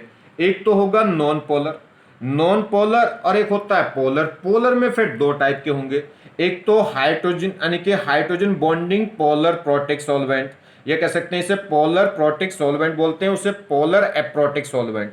तो एक तो हो गया नॉन पोलर का मतलब जिसमें डायपोल मोमेंट क्या हो जाए, 0। जैसे क्या हो जाए जी, जैसे CCl4 में पोलर बॉन्ड दिखाई दे रहा है मगर इसकी नेट डायपोल मोमेंट क्या निकल कर आता है, 0। तो ये पोलर मॉलिक्यूल है। तो CCl सॉल्वेंट क्या होगा, एक नॉन पोलर सॉल्वेंट होगा। जैसे बेंजीन भी क्या है, एक नॉन पोलर सॉल्वेंट है। जैसे एनहेक्सेन, एल्केन क्या होती है, नॉन पोलर होती है। इनमें CH बॉन्ड क्या है, पोलर तो दिखाई देता है मगर ओवरऑल नेट डायपोल क्या आता है, 0। ये जैसे बात कर लें C8 से लेकर 10 तक की जितनी भी एल्केन है, ये सब क्या होंगी, इनसे छोटी वाली एल्केन क्या होती हैं, वो दिक्कत करती हैं, थोड़ी सी उतनी सॉल्वेंट नहीं होती वो। चलिए, तो C8 और C10 में क्या हो जाएगा, ये भी एल्केन है तो क्या होगा, नॉन पोलर होगा। या जैसे यहाँ पे क्या हो जाए, मिथाइल, यहाँ भी क्या हो जाए, देखिए ये बेंजीन और बेंजीन पर दोनों लगने वाले ग्रुप क्या होगा, ये मिथाइल होगा। तो ये सब क्या है, इस टाइप के बहुत सारी कैटेगरी के हो जाएंगे, बहुत सारे एग्जाम्पल तो बहुत सारे हो जाएंगे। तो ये क्या है, नॉन पोलर कैटेगरी के, जिनका नेट डायपोल क्या हो जाए, 0, वो क्या कहलाएंगे, नॉन पोलर सॉल्वेंट। अब पोलर सॉल्वेंट है, पोलर सॉल्वेंट वो होते हैं जिनका डायपोल मोमेंट जीरो ना हो, तो वो कहलाएंगे पोलर मॉलिक्यूल। और इस टाइप के सॉल्वेंट क्या कहलाएंगे, पोलर सॉल्वेंट। मगर पोलर सॉल्वेंट में भी दो टाइप के होंगे, एक होगा पोलर प्रोटिक सॉल्वेंट या कह सकते हैं जिसमें हाइड्रोजन बॉन्डिंग हो, और एक होगा नॉन हाइड्रोजन बॉन्डिंग या कह सकते हैं पोलर एप्रोटिक सॉल्वेंट। तो protic solvent polar protic solvent का मतलब क्या है, जो H+ को रिलीज करें, जिनमें एसिडिक H प्रेजेंट हो। तो जिनमें एसिडिक H प्रेजेंट होगा वो कहलाएंगे पोलर प्रोटिक सॉल्वेंट, और जिसमें एसिडिक H प्रेजेंट ना हो, ठीक है, पोलर मॉलिक्यूल तो हो मगर एसिडिक H ना हो, तो वो क्या कहलाएंगे, पोलर एप्रोटिक। तो ये प्रोटिक जिनमें प्रोटॉन निकल सकता है, H+ निकल सकता हो, और वो पोलर एप्रोटिक, एप्रोटिक मतलब जिनमें प्रोटॉन ना हो, पोलर तो हो मगर हाइड्रोजन एसिडिक H ना हो, जैसे वाटर। ये पोलर भी है, नेट डायपोल जीरो नहीं है इसका, और O से जुड़ने वाला H भी है तो एसिडिक H भी है, HF। ये पोलर भी है और इस पे एसिडिक H भी है, जैसे मेथेनॉल, इथेनॉल, ये क्या है, पोलर भी है और इन पे O से जुड़ने वाला H भी है, मतलब एसिडिक H भी है। जैसे ये कार्बोजिक एसिड हो गए तो पोलर भी है और एसिडिक H भी है, जैसे एल्कोहल हो गया कोई भी। लिक्विड अमोनिया, अमोनिया में क्या ये पोलर भी है और N पे जुड़ने वाला H भी है, इनका एसिडिक H भी है। एसिडिक H कहाँ कहाँ होता है, SON, सन, SON सन, एक तो याद रखो सन, और एक halogen, fluorine, chlorine, bromine, iodine, और एक क्या हो जाए ट्रिपल बॉन्डेड कार्बन। इनसे जुड़ने वाले H क्या होते हैं, नॉर्मली एसिडिक नेचर शो करते हैं। मतलब इस टाइप के सॉल्वेंट क्या हो जाएंगे, पोलर प्रोटिक सॉल्वेंट हो जाएंगे। अब पोलर एप्रोटिक में जैसे O एटम, एसीटोन हो गया, कीटोन, ईथर हो गया कोई, तो इसमें O एटम तो है मगर O पे जुड़ने वाला H नहीं है, एसिडिक H नहीं है। देखिए ईथर है तो O है, पोलर है ये, मगर इसमें क्या होगा, एसिडिक H नहीं है, तो क्या कहलाएगा, पोलर एप्रोटिक। जैसे टेफ्लॉन, TF, THF, ठीक है, तो इसमें क्या है, O एटम है मगर एसिडिक H नहीं है। तो देखिए पोलर एप्रोटिक के और कुछ एग्जाम्पल देख लो, जैसे ये एग्जाम्पल हो गया, ये क्या है, C डबल बॉन्ड के बराबर में N, तो ये मैंने आपको बताया था जब भी C डबल बॉन्ड के बराबर में SON ये हेटेरोएटम मिल जाए तो ये पूरा एक ही ग्रुप होता है। कभी सोच लो कि ये ग्रुप अमाइन और ये एल्डिहाइड, तो ये क्या होगा, अमाइड है, तो ये अमाइड हो गया, और अमाइड भी एक कार्बन का, तो क्या बोल सकते हैं इसे, फॉर्मामाइड। और अमाइड के N पे भी कितने मिथाइल लग रहे हैं, दो, तो ये होगा डाई मिथाइल फॉर्मामाइड, और इसे लिख सकते हैं DMF शॉर्ट फॉर्म में। ये क्या होगा, डाई मिथाइल, DM का हो गया डाई मिथाइल, और F का मतलब फॉर्मामाइड। तो इसमें O एटम है, मतलब पोलैरिटी जनरेट है, पोलर बॉन्ड प्रेजेंट है, मगर इसमें एसिडिक H नहीं है। O तो है, देखिए पोलर बॉन्ड है मगर O पे जुड़ने वाला एसिडिक H नहीं। सेम कहानी यहाँ, ये भी क्या है, अमाइड है, बस इसमें क्या हो गया, वो एक कार्बन का अमाइड था, ये दो कार्बन का अमाइड हो गया। तो इसमें ये क्या हो गया, डाई मिथाइल, और ये क्या हो जाएगा, मेथनामाइड। और दो कार्बन को क्या बोलते हैं कॉमन नेम में, एस, तो एसिटामाइड हो गया ये, तो फॉर्मामाइड हो गया था, ये एसिटामाइड हो गया। तो DMA, वो DMF था, F, एक कार्बन मतलब फॉर्म मतलब F, और दो कार्बन मतलब S मतलब A, तो DMF और DMA ये क्या है, पोलर सॉल्वेंट तो है मगर क्या है, एप्रोटिक है, इनमें एसिडिक H नहीं है, O है मगर O पे जुड़ने वाला H नहीं है। ये देखिए जैसे S डबल बॉन्ड हो, इस पे दोनों तरफ क्या लग जाए, मिथाइल, तो डाई मिथाइल, और ये क्या हो जाएगा, सल्फॉक्साइड, सल्फर पे क्या लग गया, ऑक्साइड, तो सल्फॉक्साइड, डाई मिथाइल सल्फॉक्साइड, तो डाई मिथाइल सल्फॉक्साइड SO, तो DMSO शॉर्ट फॉर्म में लिख देते हैं इसे। जैसे ये देखिए ये क्या हो गया, अगर हम यहाँ देखें N पे दो H, ये क्या हो गए, अमाइन, तो इसे क्या बोलेंगे, हेक्सा। देखिए यहाँ पे क्या होगा, ये मिथाइल, कितने मिथाइल हैं, दो ये 6 हो गई, तो हेक्सा मिथाइल, और ये क्या होगा, फोस्फामाइड। देखिए P डबल बॉन्ड O, ये फोस और साथ में क्या है N, तो ये फोस्फामाइड हो जाएगा, तो हेक्सा मिथाइल फोस्फामाइड, तो हेक्सा मिथाइल फोस्फामाइड, तो HM ये तो हो गया हेक्सा मिथाइल, और PA हो गया फोस्फामाइड। जैसे ये क्या बोलते हैं इसे, ऑक्सीरेन, जब साइक्लिक ईथर होता है तो क्या बोल देते हैं इन्हें, ऑक्सीरेन। तो किस पे अगर नंबरिंग करें तो 1 2 3 4, तो 1 और 4 पोजीशन पर ऑक्सीजन है, तो एक होगा 1,4 डाइऑक्साइड। तो ये क्या है, पोलर, ये पोलर सॉल्वेंट है मगर एप्रोटिक है, इनमें O से इनमें एसिडिक H नहीं है, कहीं भी देख लो, उसमें भी एसिडिक H नहीं था कहीं भी। अगर यहाँ N पे मिथाइल ना होता, H होता, तो एसिडिक H हो जाता, फिर वो ये क्या हो जाता, प्रोटिक सॉल्वेंट। तो एप्रोटिक कब है, जब यहाँ क्या लगा है, CH3। ये देखिए ये क्राउन ईथर है, साइक्लिक ईथर में इस टाइप का ये क्या कहलाता है, क्राउन ईथर। अगर आप इसकी नंबरिंग करना चाहते हैं क्राउन ईथर की, तो देखिए इसमें टोटल, ये साइकिल में टोटल एटम गिन लो, दो कार्बन तो ये हैं, दो ये हैं, दो ये हैं, दो ये हैं, 8 तो हो गए कार्बन, और 4 क्या हो गए, ऑक्सीजन। तो टोटल साइकिल में कितने एटम इन्वॉल्व हो गए, 12, तो लिखेंगे 12 क्राउन। और आगे इन 12 में से कितने ऑक्सीजन एटम है, तो वो 4 हैं, तो 12 क्राउन 4, ये इसका आईयूपीएसी नेम होता है। क्या बोलते हैं इसे? Crown ether. और इसमें भी क्या है, O एटम है मगर O पे जुड़ने वाला H नहीं है, मतलब ये पोलर सॉल्वेंट तो है, इसका डायपोल मोमेंट 0 नहीं होगा, मगर इसके पास एसिडिक H नहीं है, तो इसलिए क्या कहलाएगा? Polar aprotic solvent. तो देखिए पोलर सॉल्वेंट और पोलर प्रोटिक सॉल्वेंट और पोलर एप्रोटिक सॉल्वेंट कैसे यूज होते हैं, कैसे इन्वॉल्व होते हैं, वो मैं आपको पीछे एक लेक्चर बना चुके हैं न्यूक्लियोफिलिसिटी में, इलेक्ट्रोफिलिसिटी न्यूक्लियोफाइल, वहीं पे आपको बताया है, तो वहां पे आप देख सकते हैं, या आप जैसे जैसे आगे पढ़ेंगे ऑर्गेनिक वैसे वैसे सीखते चले जाएंगे। वैसे थोड़ा सा मैं बता दूं, अगर जो नॉन पोलर सॉल्वेंट है उसमें कोई भी साइड नहीं होती, ना तो प्लस चार्ज की ना माइनस चार्ज की, वो न्यूट्रल होता है। जो पोलर सॉल्वेंट होगा उसमें दोनों पोलैरिटी हो सकती है, प्लस और माइनस। अगर पोलर प्रोटिक सॉल्वेंट है तो उसमें दोनों साइड मिलती हैं, पॉजिटिव साइड भी और नेगेटिव साइड भी। जैसे O से जुड़ने वाला H है तो O तो होगा नेगेटिवली चार्ज, और O पे जुड़ने वाला H क्या होगा? Positively charge. तो इसमें प्लस साइड भी होती है और नेगेटिव साइड भी होगी। मतलब जो पोलर प्रोटिक सॉल्वेंट होते हैं वो न्यूक्लियोफाइल को भी अपने अंदर डिसॉल्व कर लेंगे और इलेक्ट्रोफाइल को भी अपने अंदर डिसॉल्व कर लेते हैं। तो जो पोलर प्रोटिक सॉल्वेंट होते हैं वो इलेक्ट्रोफाइल और न्यूक्लियोफाइल दोनों को कैप्चर कर लेते हैं, दोनों को डिसॉल्व करके अपने काम से भटका देते हैं, मतलब रिएक्शन के रेट को स्लो कर देंगे। ठीक है, इलेक्ट्रोफाइल को भी भगा लेते हैं और न्यूक्लियोफाइल को भी भगा लेते हैं। मगर जो पोलर एप्रोटिक सॉल्वेंट होते हैं, एप्रोटिक उनमें जैसे O एटम तो है तो O पे माइनस तो होगा मगर H प्लस नहीं है, तो उनमें केवल नेगेटिव साइड होती है, और नेगेटिव साइड होगी तो वो सिर्फ प्लस चार्ज को क्या करेंगे? अट्रैक्ट कर लेंगे, मतलब पॉजिटिव चार्ज को क्या कर लेंगे? डिसॉल्व कर लेंगे, मतलब इलेक्ट्रोफाइल्स को क्या कर लेंगे? डिसॉल्व। न्यूक्लियोफाइल्स को डिसॉल्व नहीं करते, न्यूक्लियोफाइल्स को तो क्या करते हैं? उल्टा डांट के भगा देते हैं, मतलब रिपेल कर देते हैं। तो जो क्या हो गया, वो न्यूक्लियोफिलिसिटी को क्या कर देंगे? तो जो एप्रोटिक सॉल्वेंट है, जो एप्रोटिक पोलर एप्रोटिक सॉल्वेंट है, वो न्यूक्लियोफिलिसिटी की, वो न्यूक्लियोफाइल की न्यूक्लियोफिलिसिटी बढ़ा देते हैं मगर इलेक्ट्रोफिलिसिटी घटा देते हैं। और जो प्रोटिक सॉल्वेंट है, प्रोटिक सॉल्वेंट वो न्यूक्लियोफिलिसिटी को भी डिसॉल्व कर लेगा, न्यूक्लियोफाइल को भी डिसॉल्व कर लेगा, इलेक्ट्रोफाइल को भी, तो वो इलेक्ट्रोफिलिसिटी भी डिक्रीज कर देता है और न्यूक्लियोफिलिसिटी भी क्या कर देता है? डिक्रीज कर देता है। चलिए खैर, बात करें लीविंग ग्रुप की। लीविंग ग्रुप क्या है? जैसे यही रिएक्शन थी, ये मिथाइल ब्रोमाइड था, इस पे OH माइनस ने क्या करा? अटैक करा, इस एक न्यूक्लियोफाइल ने अटैक करा। OH माइनस तो एक न्यूक्लियोफाइल है, न्यूक्लियोफाइल अटैक करा इस पर। जब ये न्यूक्लियोफाइल इस पर अटैक करेगा तो एक दूसरा न्यूक्लियोफाइल निकल के भागेगा, जो निकल के भागेगा वो कहलाएगा लीविंग ग्रुप, और जो अटैक कर रहा है वो कहलाएगा रीजेंट। ठीक, तो ये क्या होगा? जैसे ही इस पर अटैक करेगा तो ये Br यहाँ से निकल के भागेगा, क्योंकि बैलेंस ही तभी तो बैलेंस रहेगी। तो अगर हम यहाँ देखें तो इसमें क्या होगा? ये पुराना बॉन्ड टूटता जा रहा होगा, नया बॉन्ड बनता जा रहा होगा। ये टूटेगा तो इस पर माइनस आएगा, और ये इलेक्ट्रॉन देगा तो इसका प्लस चार्ज कम होता जा रहा होगा। जैसे जैसे ये जुड़ता जाएगा तो इसका प्लस चार्ज कम होता जाएगा, और जैसे जैसे टूटता जाएगा तो इस पर प्लस चार्ज बढ़ता जाएगा। फाइनली क्या होगा? ट्रांजिशन स्टेट बनेगी। ट्रांजिशन स्टेट में इस पर नेगेटिव चार्ज डेवलप होना शुरू हो गया होगा, इसका नेगेटिव चार्ज घटना शुरू हो गया होगा, मगर ये प्रोसेस अभी कंप्लीट नहीं हुआ। जैसे ही कंप्लीट होगा तो Br निकल चुका होगा कंप्लीटली और OH ऐड हो चुका होगा। तो यहाँ पे ये जो Br माइनस निकला ये कहलाएगा लिविंग ग्रुप। अब देखिए characteristic of better leaving group. तो बेटर लिविंग ग्रुप के लिए मैंने आपको कई सारे तरीके बता रखे हैं। लिविंग ग्रुप पे भी एक लेक्चर बन चुका है, वो भी इसी में है, इलेक्ट्रोफाइल न्यूक्लियोफाइल जहां बताए हैं। ठीक है, तो वहां आप देख लें इसको। तो काइनेटिकली तो क्या होगी कि जो वीक बॉन्ड है, अगर बॉन्ड जितना वीक होगा उतनी जल्दी टूट गया होगा, जितनी जल्दी टूट गया होगा उतना लिविंग ग्रुप जल्दी निकल के भाग गया होगा।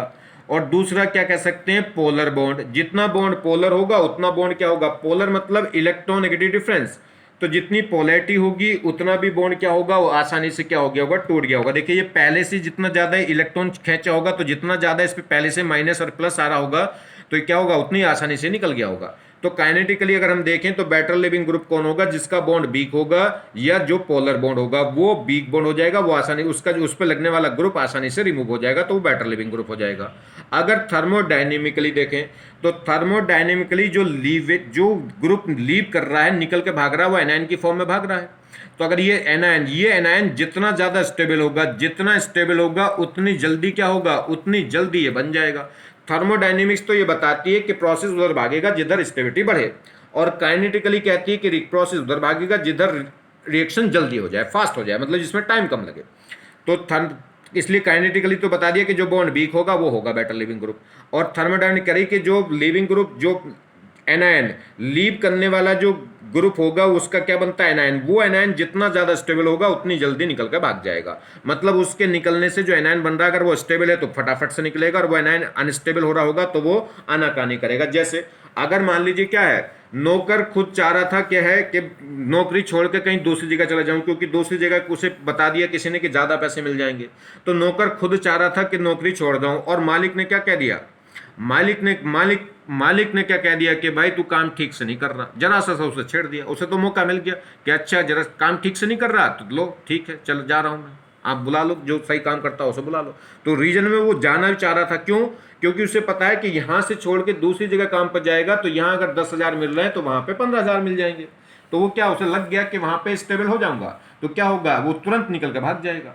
अब उसे लग रहा है कि अगर मालिक ने यहां से नौकरी छोड़ी तो दूसरी जगह नौकरी ज्यादा की तो बात छोड़ो मिलनी भी मुश्किल है, तो क्या होगा, उसे पता है कि नौकरी छूट गई तो अनस्टेबल हो जाऊंगा, तो ऐसी नौकरी को छोड़ेगा नहीं। अगर मालिक जरा सा भी कुछ कह दे तो तुरंत पैर पकड़ ले, आगे बात समझ में नहीं, तो वो निकल कर नहीं भागेगा। वैसी कंडीशन यहां है।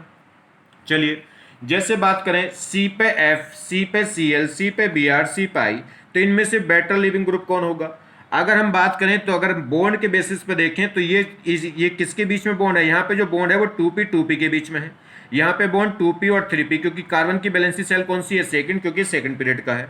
एफ की बैलेंसी सेल होगी 2p, Cl की होगी 3p, Br की होगी 4p और I की होगी 5p, क्योंकि ये सेकंड पीरियड का, या थर्ड पीरियड का, फोर्थ का। तो इनके बीच में जो बॉन्ड है वो 2p के बीच में, यहाँ 2p 3p, यहाँ 2p 4p, यहाँ 2p 5p। तो जैसे जैसे बॉन्ड गैप बढ़ता जाएगा तो बॉन्ड लेंथ बढ़ती जाएगी, बॉन्ड लेंथ बढ़ती जाएगी तो बॉन्ड क्या होता जाएगा, वीक।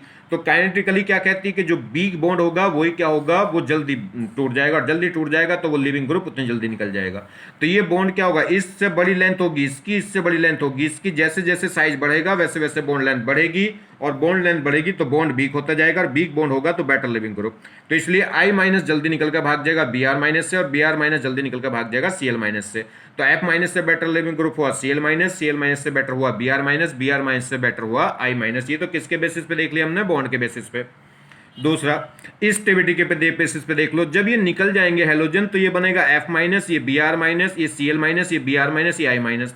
तो अगर स्टेबिलिटी ऑफ एनायन देख लो, थर्मोडायनेमिकली देख लो, तो अगर ये एनायन की स्टेबिलिटी चेक करूं तो एक ग्रुप के एलिमेंट है, और ग्रुप में डोमिनेटिंग फैक्टर होता है साइज, जिसका साइज जितना बड़ा होगा उसकी स्टेबिलिटी उतनी ज्यादा होगी। क्यों, जितना बड़ा चार्ज, जितना बड़ा साइज, देखिए साइज जितना ज्यादा बड़ा उतनी कैपेसिटी ज्यादा होती है चार्ज को होल्ड करने की, और जितनी ज्यादा कैपेसिटी होती जाएगी उतना ज्यादा क्या होता जाएगा, स्टेबल। तो जैसे जैसे साइज बढ़ेगा वैसे वैसे चार्ज को होल्ड करने की कैपेसिटी बढ़ेगी, तो एनायन की स्टेबिलिटी भी बढ़ जाएगी।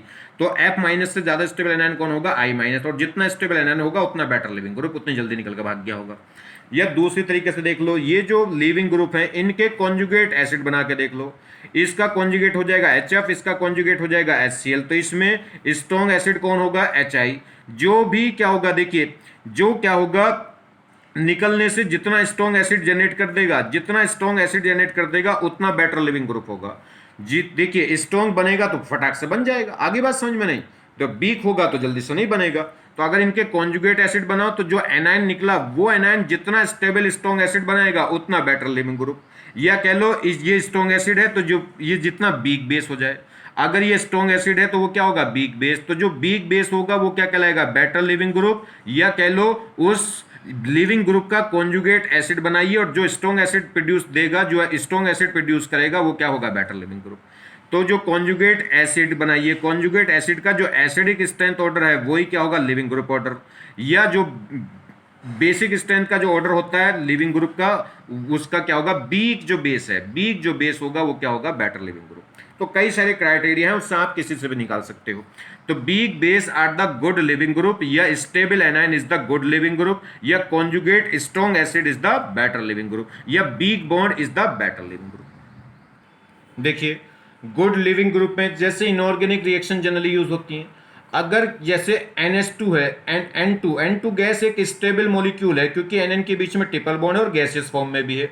CO2 भी ऐसे स्टेबल गैस है, CO भी एक स्टेबल मॉलिक्यूल है, NH3 भी एक स्टेबल। तो जब भी क्या है, ये N2 CO2 O2 N2 ये गैसेस हैं और ये स्टेबल होती हैं। अगर किसी भी सब्सटेंस में से, किसी भी कंपाउंड में से हीट करने से या किसी रिएक्शन कराने से अगर N2 निकल सकती होगी तो फटाक से निकाल दो, क्योंकि बेटर लिविंग ग्रुप है, तुरंत निकल कर भाग जाती हैं। क्यों निकल कर भाग जाती हैं, क्योंकि थर्मोडायनेमिकली क्या होती हैं, ये स्टेबल होती हैं। तो एन कहीं कहीं से क्या बोलते हैं, इनको तोता बोलते हैं, तुरंत उड़ के भाग जाता है। आगे बात समझ में नहीं? तो N2CO2 CONH3, तो चिड़िया है ये, जहां भी दिखाई देंगी फुर, जहां भी दिखाई दे, जहां से भी निकल सकती होंगी फटाक से फुर हो जाएंगी ये। तो इनऑर्गेनिक रिएक्शन जनरली बहुत सारी रिएक्शन तो इन्हीं से कवर हो जाती हैं कि जहां भी आपको नाइट्रोजन N2 दिखाई दे, जहां भी पॉसिबिलिटी ऐसी दिखाई दे, जैसे मान लीजिए सोडियम हाइड्राइड, सोडियम हाइड्राइड को हीट करोगे तो क्या है, वहां N3 दिखाई दे रहा, Na N3, तो तुरंत नाइट्रोजन गैस निकाल कर भगा दो। आगे बात समझ में नहीं? ये जैसे वाटर कहीं से निकल रहा हो, तो वाटर भी क्या है, एक बेटर लिविंग ग्रुप है, वाटर कहीं से निकल सकता है, फटाक से निकल जाएगा। मिथेनॉल, इथेनॉल, ये कंपाउंड कहीं से उड़ सकते हैं, रिलीज हो सकते हैं, तुरंत निकल कर भाग जाते हैं। और दूसरा ये देखिए, मैंने आपको बताया था जैसे सल्फोनेट आयन, सल्फोनेट आयन या कार्बोक्सिलेट आयन क्या होते हैं, ये स्टेबल एनायन होते हैं, क्योंकि sulphonic acid, carboxylic acid strong acid होते हैं, किसकी वजह से, रेजोनेंस की वजह से। ये सल्फोनेट आयन क्या है, स्ट्रॉन्ग एनायन है, क्यों, क्योंकि इस O पे जो माइनस है वो 3 ऑक्सीजन के साथ डीलोकलाइज करता है। देखिए रेजोनेंस, ये जो नेगेटिव चार्ज है ये इस ऑक्सीजन पे 3 ऑक्सीजन पे डीलोकलाइज करेगा, और रेजोनेंस स्टेबलाइज हो जाएगा, तो क्या हो जाएगा, ये मोर स्टेबल। या कह सकते हैं जो -1 चार्ज है वो 3 ऑक्सीजन पे डिस्ट्रीब्यूट हो जाएगा, तो कितना हो जाएगा, -1/3 1/3 1/3। और दूसरी एक और खास में हो गई, साथ में CF3 लग गया, और CF3 क्या है, ये बेटर लिविंग विड्रॉइंग ग्रुप होता है, -I, 3 F हो गए तो स्ट्रॉन्ग -I हो जाएगा, और माइनस वाले माइनस को और स्टेबल करते हैं। तो एक तो ये -M है, 2 -M, और एक ये स्ट्रॉन्ग -I, मिल के क्या करेंगे, माइनस वाले माइनस को स्टेबल कर देते हैं, ये स्टेबल एनायन होगा, स्टेबल एनायन होगा, तो बेटर क्या कहलाता है, बेटर लिविंग ग्रुप कहलाता है। लिविंग ग्रुप जब मैंने आपको पढ़ाया है, लेक्चर डाल चुके हैं, वहां पे देख लो, इसके बारे में बहुत डिटेल में सब चीजें बताई हैं। तो ये क्या हो गया, CF3SO3 आयन, क्या बोलते हैं इसे, यानी कि ट्राइफ्लोरेट आयंस, ठीक है, OTF, ट्राई, ये क्या है, ये कहलाएगा ट्राइफ्लोरेट आयन, और ये क्या है, एक बेटर लिविंग ग्रुप होता है। मॉडरेट क्या है, ये तो गुड लिविंग ग्रुप हो गए। बात कर रहे हैं मॉडरेट लिविंग ग्रुप की। मॉडरेट मतलब जो बीच, ना तो बहुत ज्यादा स्ट्रॉन्ग लिविंग ग्रुप हो और ना ही उतने बैड हो, ना तो इतने बैड यानी कि बेटर लिविंग ग्रुप हो, ना ही बैड हो, तो क्या है, मिड के हैं, तो मॉडरेट लिविंग ग्रुप। 8 ये कह रहा है, if attach with 3 degree carbocation या बेंजाइलिक कार्बोकेटायन, अगर कोई भी लिविंग ग्रुप किससे जुड़ रहा है, 3 डिग्री कार्बोकेटायन से, या बेंजाइलिक कार्बोकेटायन से, या एलाइलिक कार्बोकेटायन से, तो वो क्या होगा, एक मॉडरेट, क्या होगा, एक मॉडरेट लिविंग ग्रुप होगा, मतलब आराम से लीव कर जाएगा। क्यों, क्योंकि 3 डिग्री कार्बोकेटायन या बेंजाइलिक कार्बोकेटायन या एलाइलिक कार्बोकेटायन हाईली स्टेबल होते हैं, किसकी वजह से, ये रेजोनेंस की वजह से, और ये 9 हाइपर कॉन्जुगेशन स्ट्रक्चर होती हैं। हाइपर कॉन्जुगेशन भी एक नो बॉन्ड रेजोनेंस ही होता है, तो इनकी स्टेबिलिटी क्या होती है, हाई। ये मोर स्टेबल कार्बोकेटायन है। अगर मान लीजिए लिविंग ग्रुप के निकलने से, मतलब एनायन के निकलने से जो कैटायन बन रहा है, अगर वो मोर स्टेबल बन रहा है, तो वो क्या कर देगा, भगा देगा। मालिक को लग रहा है कि नौकर नुकसान कर रहा है, और उसे पता है कि ये रहेगा तो नुकसान करता रहेगा, तो मालिक क्या कर देगा, तुरंत भगा देगा। तो मालिक को पता है इस नौकर के भागने से मैं स्टेबल हो जाऊंगा, मेरा जो नुकसान हो रहा है वो खत्म बंद हो जाएगा। तो क्या होगा, अगर लिविंग ग्रुप के निकलने से जो कैटायन जनरेट हो रहा है, अगर वो मोर स्टेबल हो रहा है, तो भी लिविंग ग्रुप क्या होगा, आराम से निकल जाएगा। तो इफ अटैच विद 3 डिग्री या benzylic carbocation so removal easily, तो वो इजिली रिमूव हो जाएगा। But it is the attach with the, अगर ये 1 डिग्री या 2 डिग्री कार्बन कैटायन से अटैच हो, तो 1 डिग्री 2 डिग्री कार्बन कैटायन उतने स्टेबल नहीं होते। Then release only by the external agent, तब इस पे क्या होगा, कोई एक्सटर्नल एजेंट डालेंगे तो ही ये निकल के भागेगा। तो इन केस में तो हल्का सा हीट भी कर दोगे तो भी भाग जाएंगे, मगर इन पे क्या करना पड़ेगा, 1 डिग्री 2 डिग्री पे लगने वाला जो लिविंग ग्रुप है वो आसानी से रिमूव नहीं होगा, तो उस पर कुछ अटैकिंग करनी पड़ेगी, एक्सटर्नल अटैकिंग करनी पड़ेगी। तो देखिए, तो जैसे F-, Cl-, Br-, I-, F- मैंने काउंट नहीं लिया, F- B लिविंग ग्रुप में काउंट होता है, मॉडरेट में नहीं, तो इसलिए जब भी F लग जाता है तो जल्दी से रिएक्शन होंगी नहीं, वो रिमूव नहीं होते। तो Cl-, Br-, R- क्या है, ये मॉडरेट क्या है, लिविंग ग्रुप है। ऐसे ही कार्बो सल्फोनेट वाले क्या हो गए थे, स्ट्रॉन्ग में आ गए थे, और कार्बोनेट वाले क्या आ गए, मॉडरेट में आ गए। कार्बोनेट वाले मॉडरेट में क्यों, क्योंकि जो माइनस बन रहा है O-, वो 2 ऑक्सीजन पे क्या करेगा, डीलोकलाइज रेजोनेंस की वजह से, या कह लो ये -M की वजह से क्या हो जाएगा, स्टेबल। और साथ में इसमें माइनस, यहाँ CH3 है, यहाँ CF है, इसमें क्या हो गया, -I, तो माइनस वाला और स्टेबल कर देगा माइनस को, तो यहाँ इससे बेटर लिविंग ग्रुप ये हो जाएगा। तो ये सब मॉडरेट की कैटेगरी में आएंगे, कौन, हैलोजन वाले और एसीटेट वाले। ये भी एसीटेट आयन है। ये सल्फेट है, सल्फेट में अगर -I आ गया था तो स्ट्रॉन्ग में आ गया था, और CH3 यानी कि +I साथ में आ गया तो देखो मॉडरेट में आ गया। ये क्या कहलाएगा, मिसाइलेट यानी कि OMS, और ये एसीटेट कहलाते हैं। यहाँ देखिए, और जैसे अगर ये सल्फेट किसके साथ में लग जाए, बेंजीन के साथ में, बेंजीन क्या कर देगी, ये बेंजीन प्लस, देखिए इस ये चार्ज सिंगल डबल, ये चार्ज इस डबल बॉन्ड के साथ कॉन्जुगेशन, यानी कि डबल बॉन्ड इसके लिए क्या दिखाएगा -m, और -m वाले क्या कर देंगे, इसको स्टेबल कर देंगे। तो ये क्या होगा, बेटर लिविंग ग्रुप होना चाहिए, मगर अब ये मॉडरेट हो गया। क्यों? क्योंकि बेंजीन जुड़ गई। बेंजीन क्या करेगी, देखिए डबल सिंगल डबल, तो ये बेंजीन इस डबल बॉन्ड के साथ कॉन्जुगेशन में है, ये इस नेगेटिव चार्ज के साथ तो कॉन्जुगेशन में नहीं है, इसको तो स्टेबल नहीं करेगी मगर इसको बका लेगी। ये इसके साथ कर रहा था, ये ग्रुप इसको -m दिखा रहा था, ये बेंजीन क्या करेगी, इसको बकाएगी कि तो उधर क्यों -m दिखा रहा है, उसके लिए कैसे दिखाएगी, ये डबल सिंगल डबल, तब ये इलेक्ट्रॉन इधर टूटेगा तो बेंजीन इसको यहाँ दिखाएगी, तो बेंजीन +m दिखा देगी इसके लिए, और बेंजीन का जो +m है वो इस डबल बॉन्ड O के -m को थोड़ा सा कम कर देगा, जिससे इसके ऊपर इफेक्ट कम हो जाएगा। इफेक्ट कम हो जाएगा तो लिविंग टेंडेंसी भी कम हो जाएगी। तो इसलिए अगर प्योर सल्फोनिक था किसके साथ, -I के साथ, तो बेटर लिविंग ग्रुप था, और +I या +m के साथ है तो वो क्या हो गया, मॉडरेट हो गया। वीक तो नहीं हुआ पर मॉडरेट हो गया। तो सेम कहानी सब में हो गई, बेंजीन लग गई। अब इन पे चाहे कुछ नहीं, इन पे कोई सा भी ग्रुप लग रहा हो, +I, ये सब क्या होंगे, मॉडरेट में होंगे, मगर अब इनसे पता चल जाएगा कि इनमें ऑर्डर इतना तो सेम है, ये +I दिखाएगा, ये -I दिखाएगा, और ये क्या दिखाएगा, -I। तो ये माइनस वाले क्या करेंगे, बढ़ा देंगे थोड़े से, और प्लस वाले घटा देंगे। इसमें भी माइनस किसका ज्यादा है, Br से ज्यादा माइनस होगा NO2 का, तो ये और ज्यादा बढ़ा देगा। तो इनमें कंपेयर करें तो ये ऑर्डर होगा। आगे बात समझ में, चलिए बात करते हैं पुअर लिविंग ग्रुप, जो बहुत वीक लिविंग ग्रुप होंगे। तो देखिए, तो poor leaving group only remove by the, ये कह रहा है internal attack on external attack and external attack. ये कह रहा है जो पुअर लिविंग ग्रुप हैं वो तभी रिमूव होते हैं जब इंटरनल अटैक हो, इंटरनल अटैक और एक्सटर्नल अटैकिंग, इंटरनल अटैकिंग हो और एक्सटर्नल अटैकिंग हो, तभी ये रिमूव होते हैं, जिद्दी होते हैं, मतलब आसानी से रिमूव नहीं होंगे। कौन कौन से हैं, बड़ी इंपॉर्टेंट बात है, रिएक्शन इन्हीं पर डिपेंड करेंगी। ये आपको चीजें क्लियर हो जाएं तो बहुत बढ़िया बात है। देखिए आगे जब हम रिएक्शन पढ़ेंगे, आगे पढ़ेंगे, तो ये बार बार यूज होंगे, F-, O-, OR-, या H-, या CH3- या NH3-। ये क्या होते हैं, ये क्या होंगे, वीक पुअर ग्रुप होंगे। क्यों वीक, यानी कि पुअर लिविंग ग्रुप होंगे, क्यों, क्योंकि इनके कॉन्जुगेट जो एसिड होंगे वो इतने स्ट्रॉन्ग एसिड नहीं होते, वीक होंगे। देखो HF, OH2, OH, ये क्या होगा एसिड, तो ये क्या होंगे, ध्यान रखना।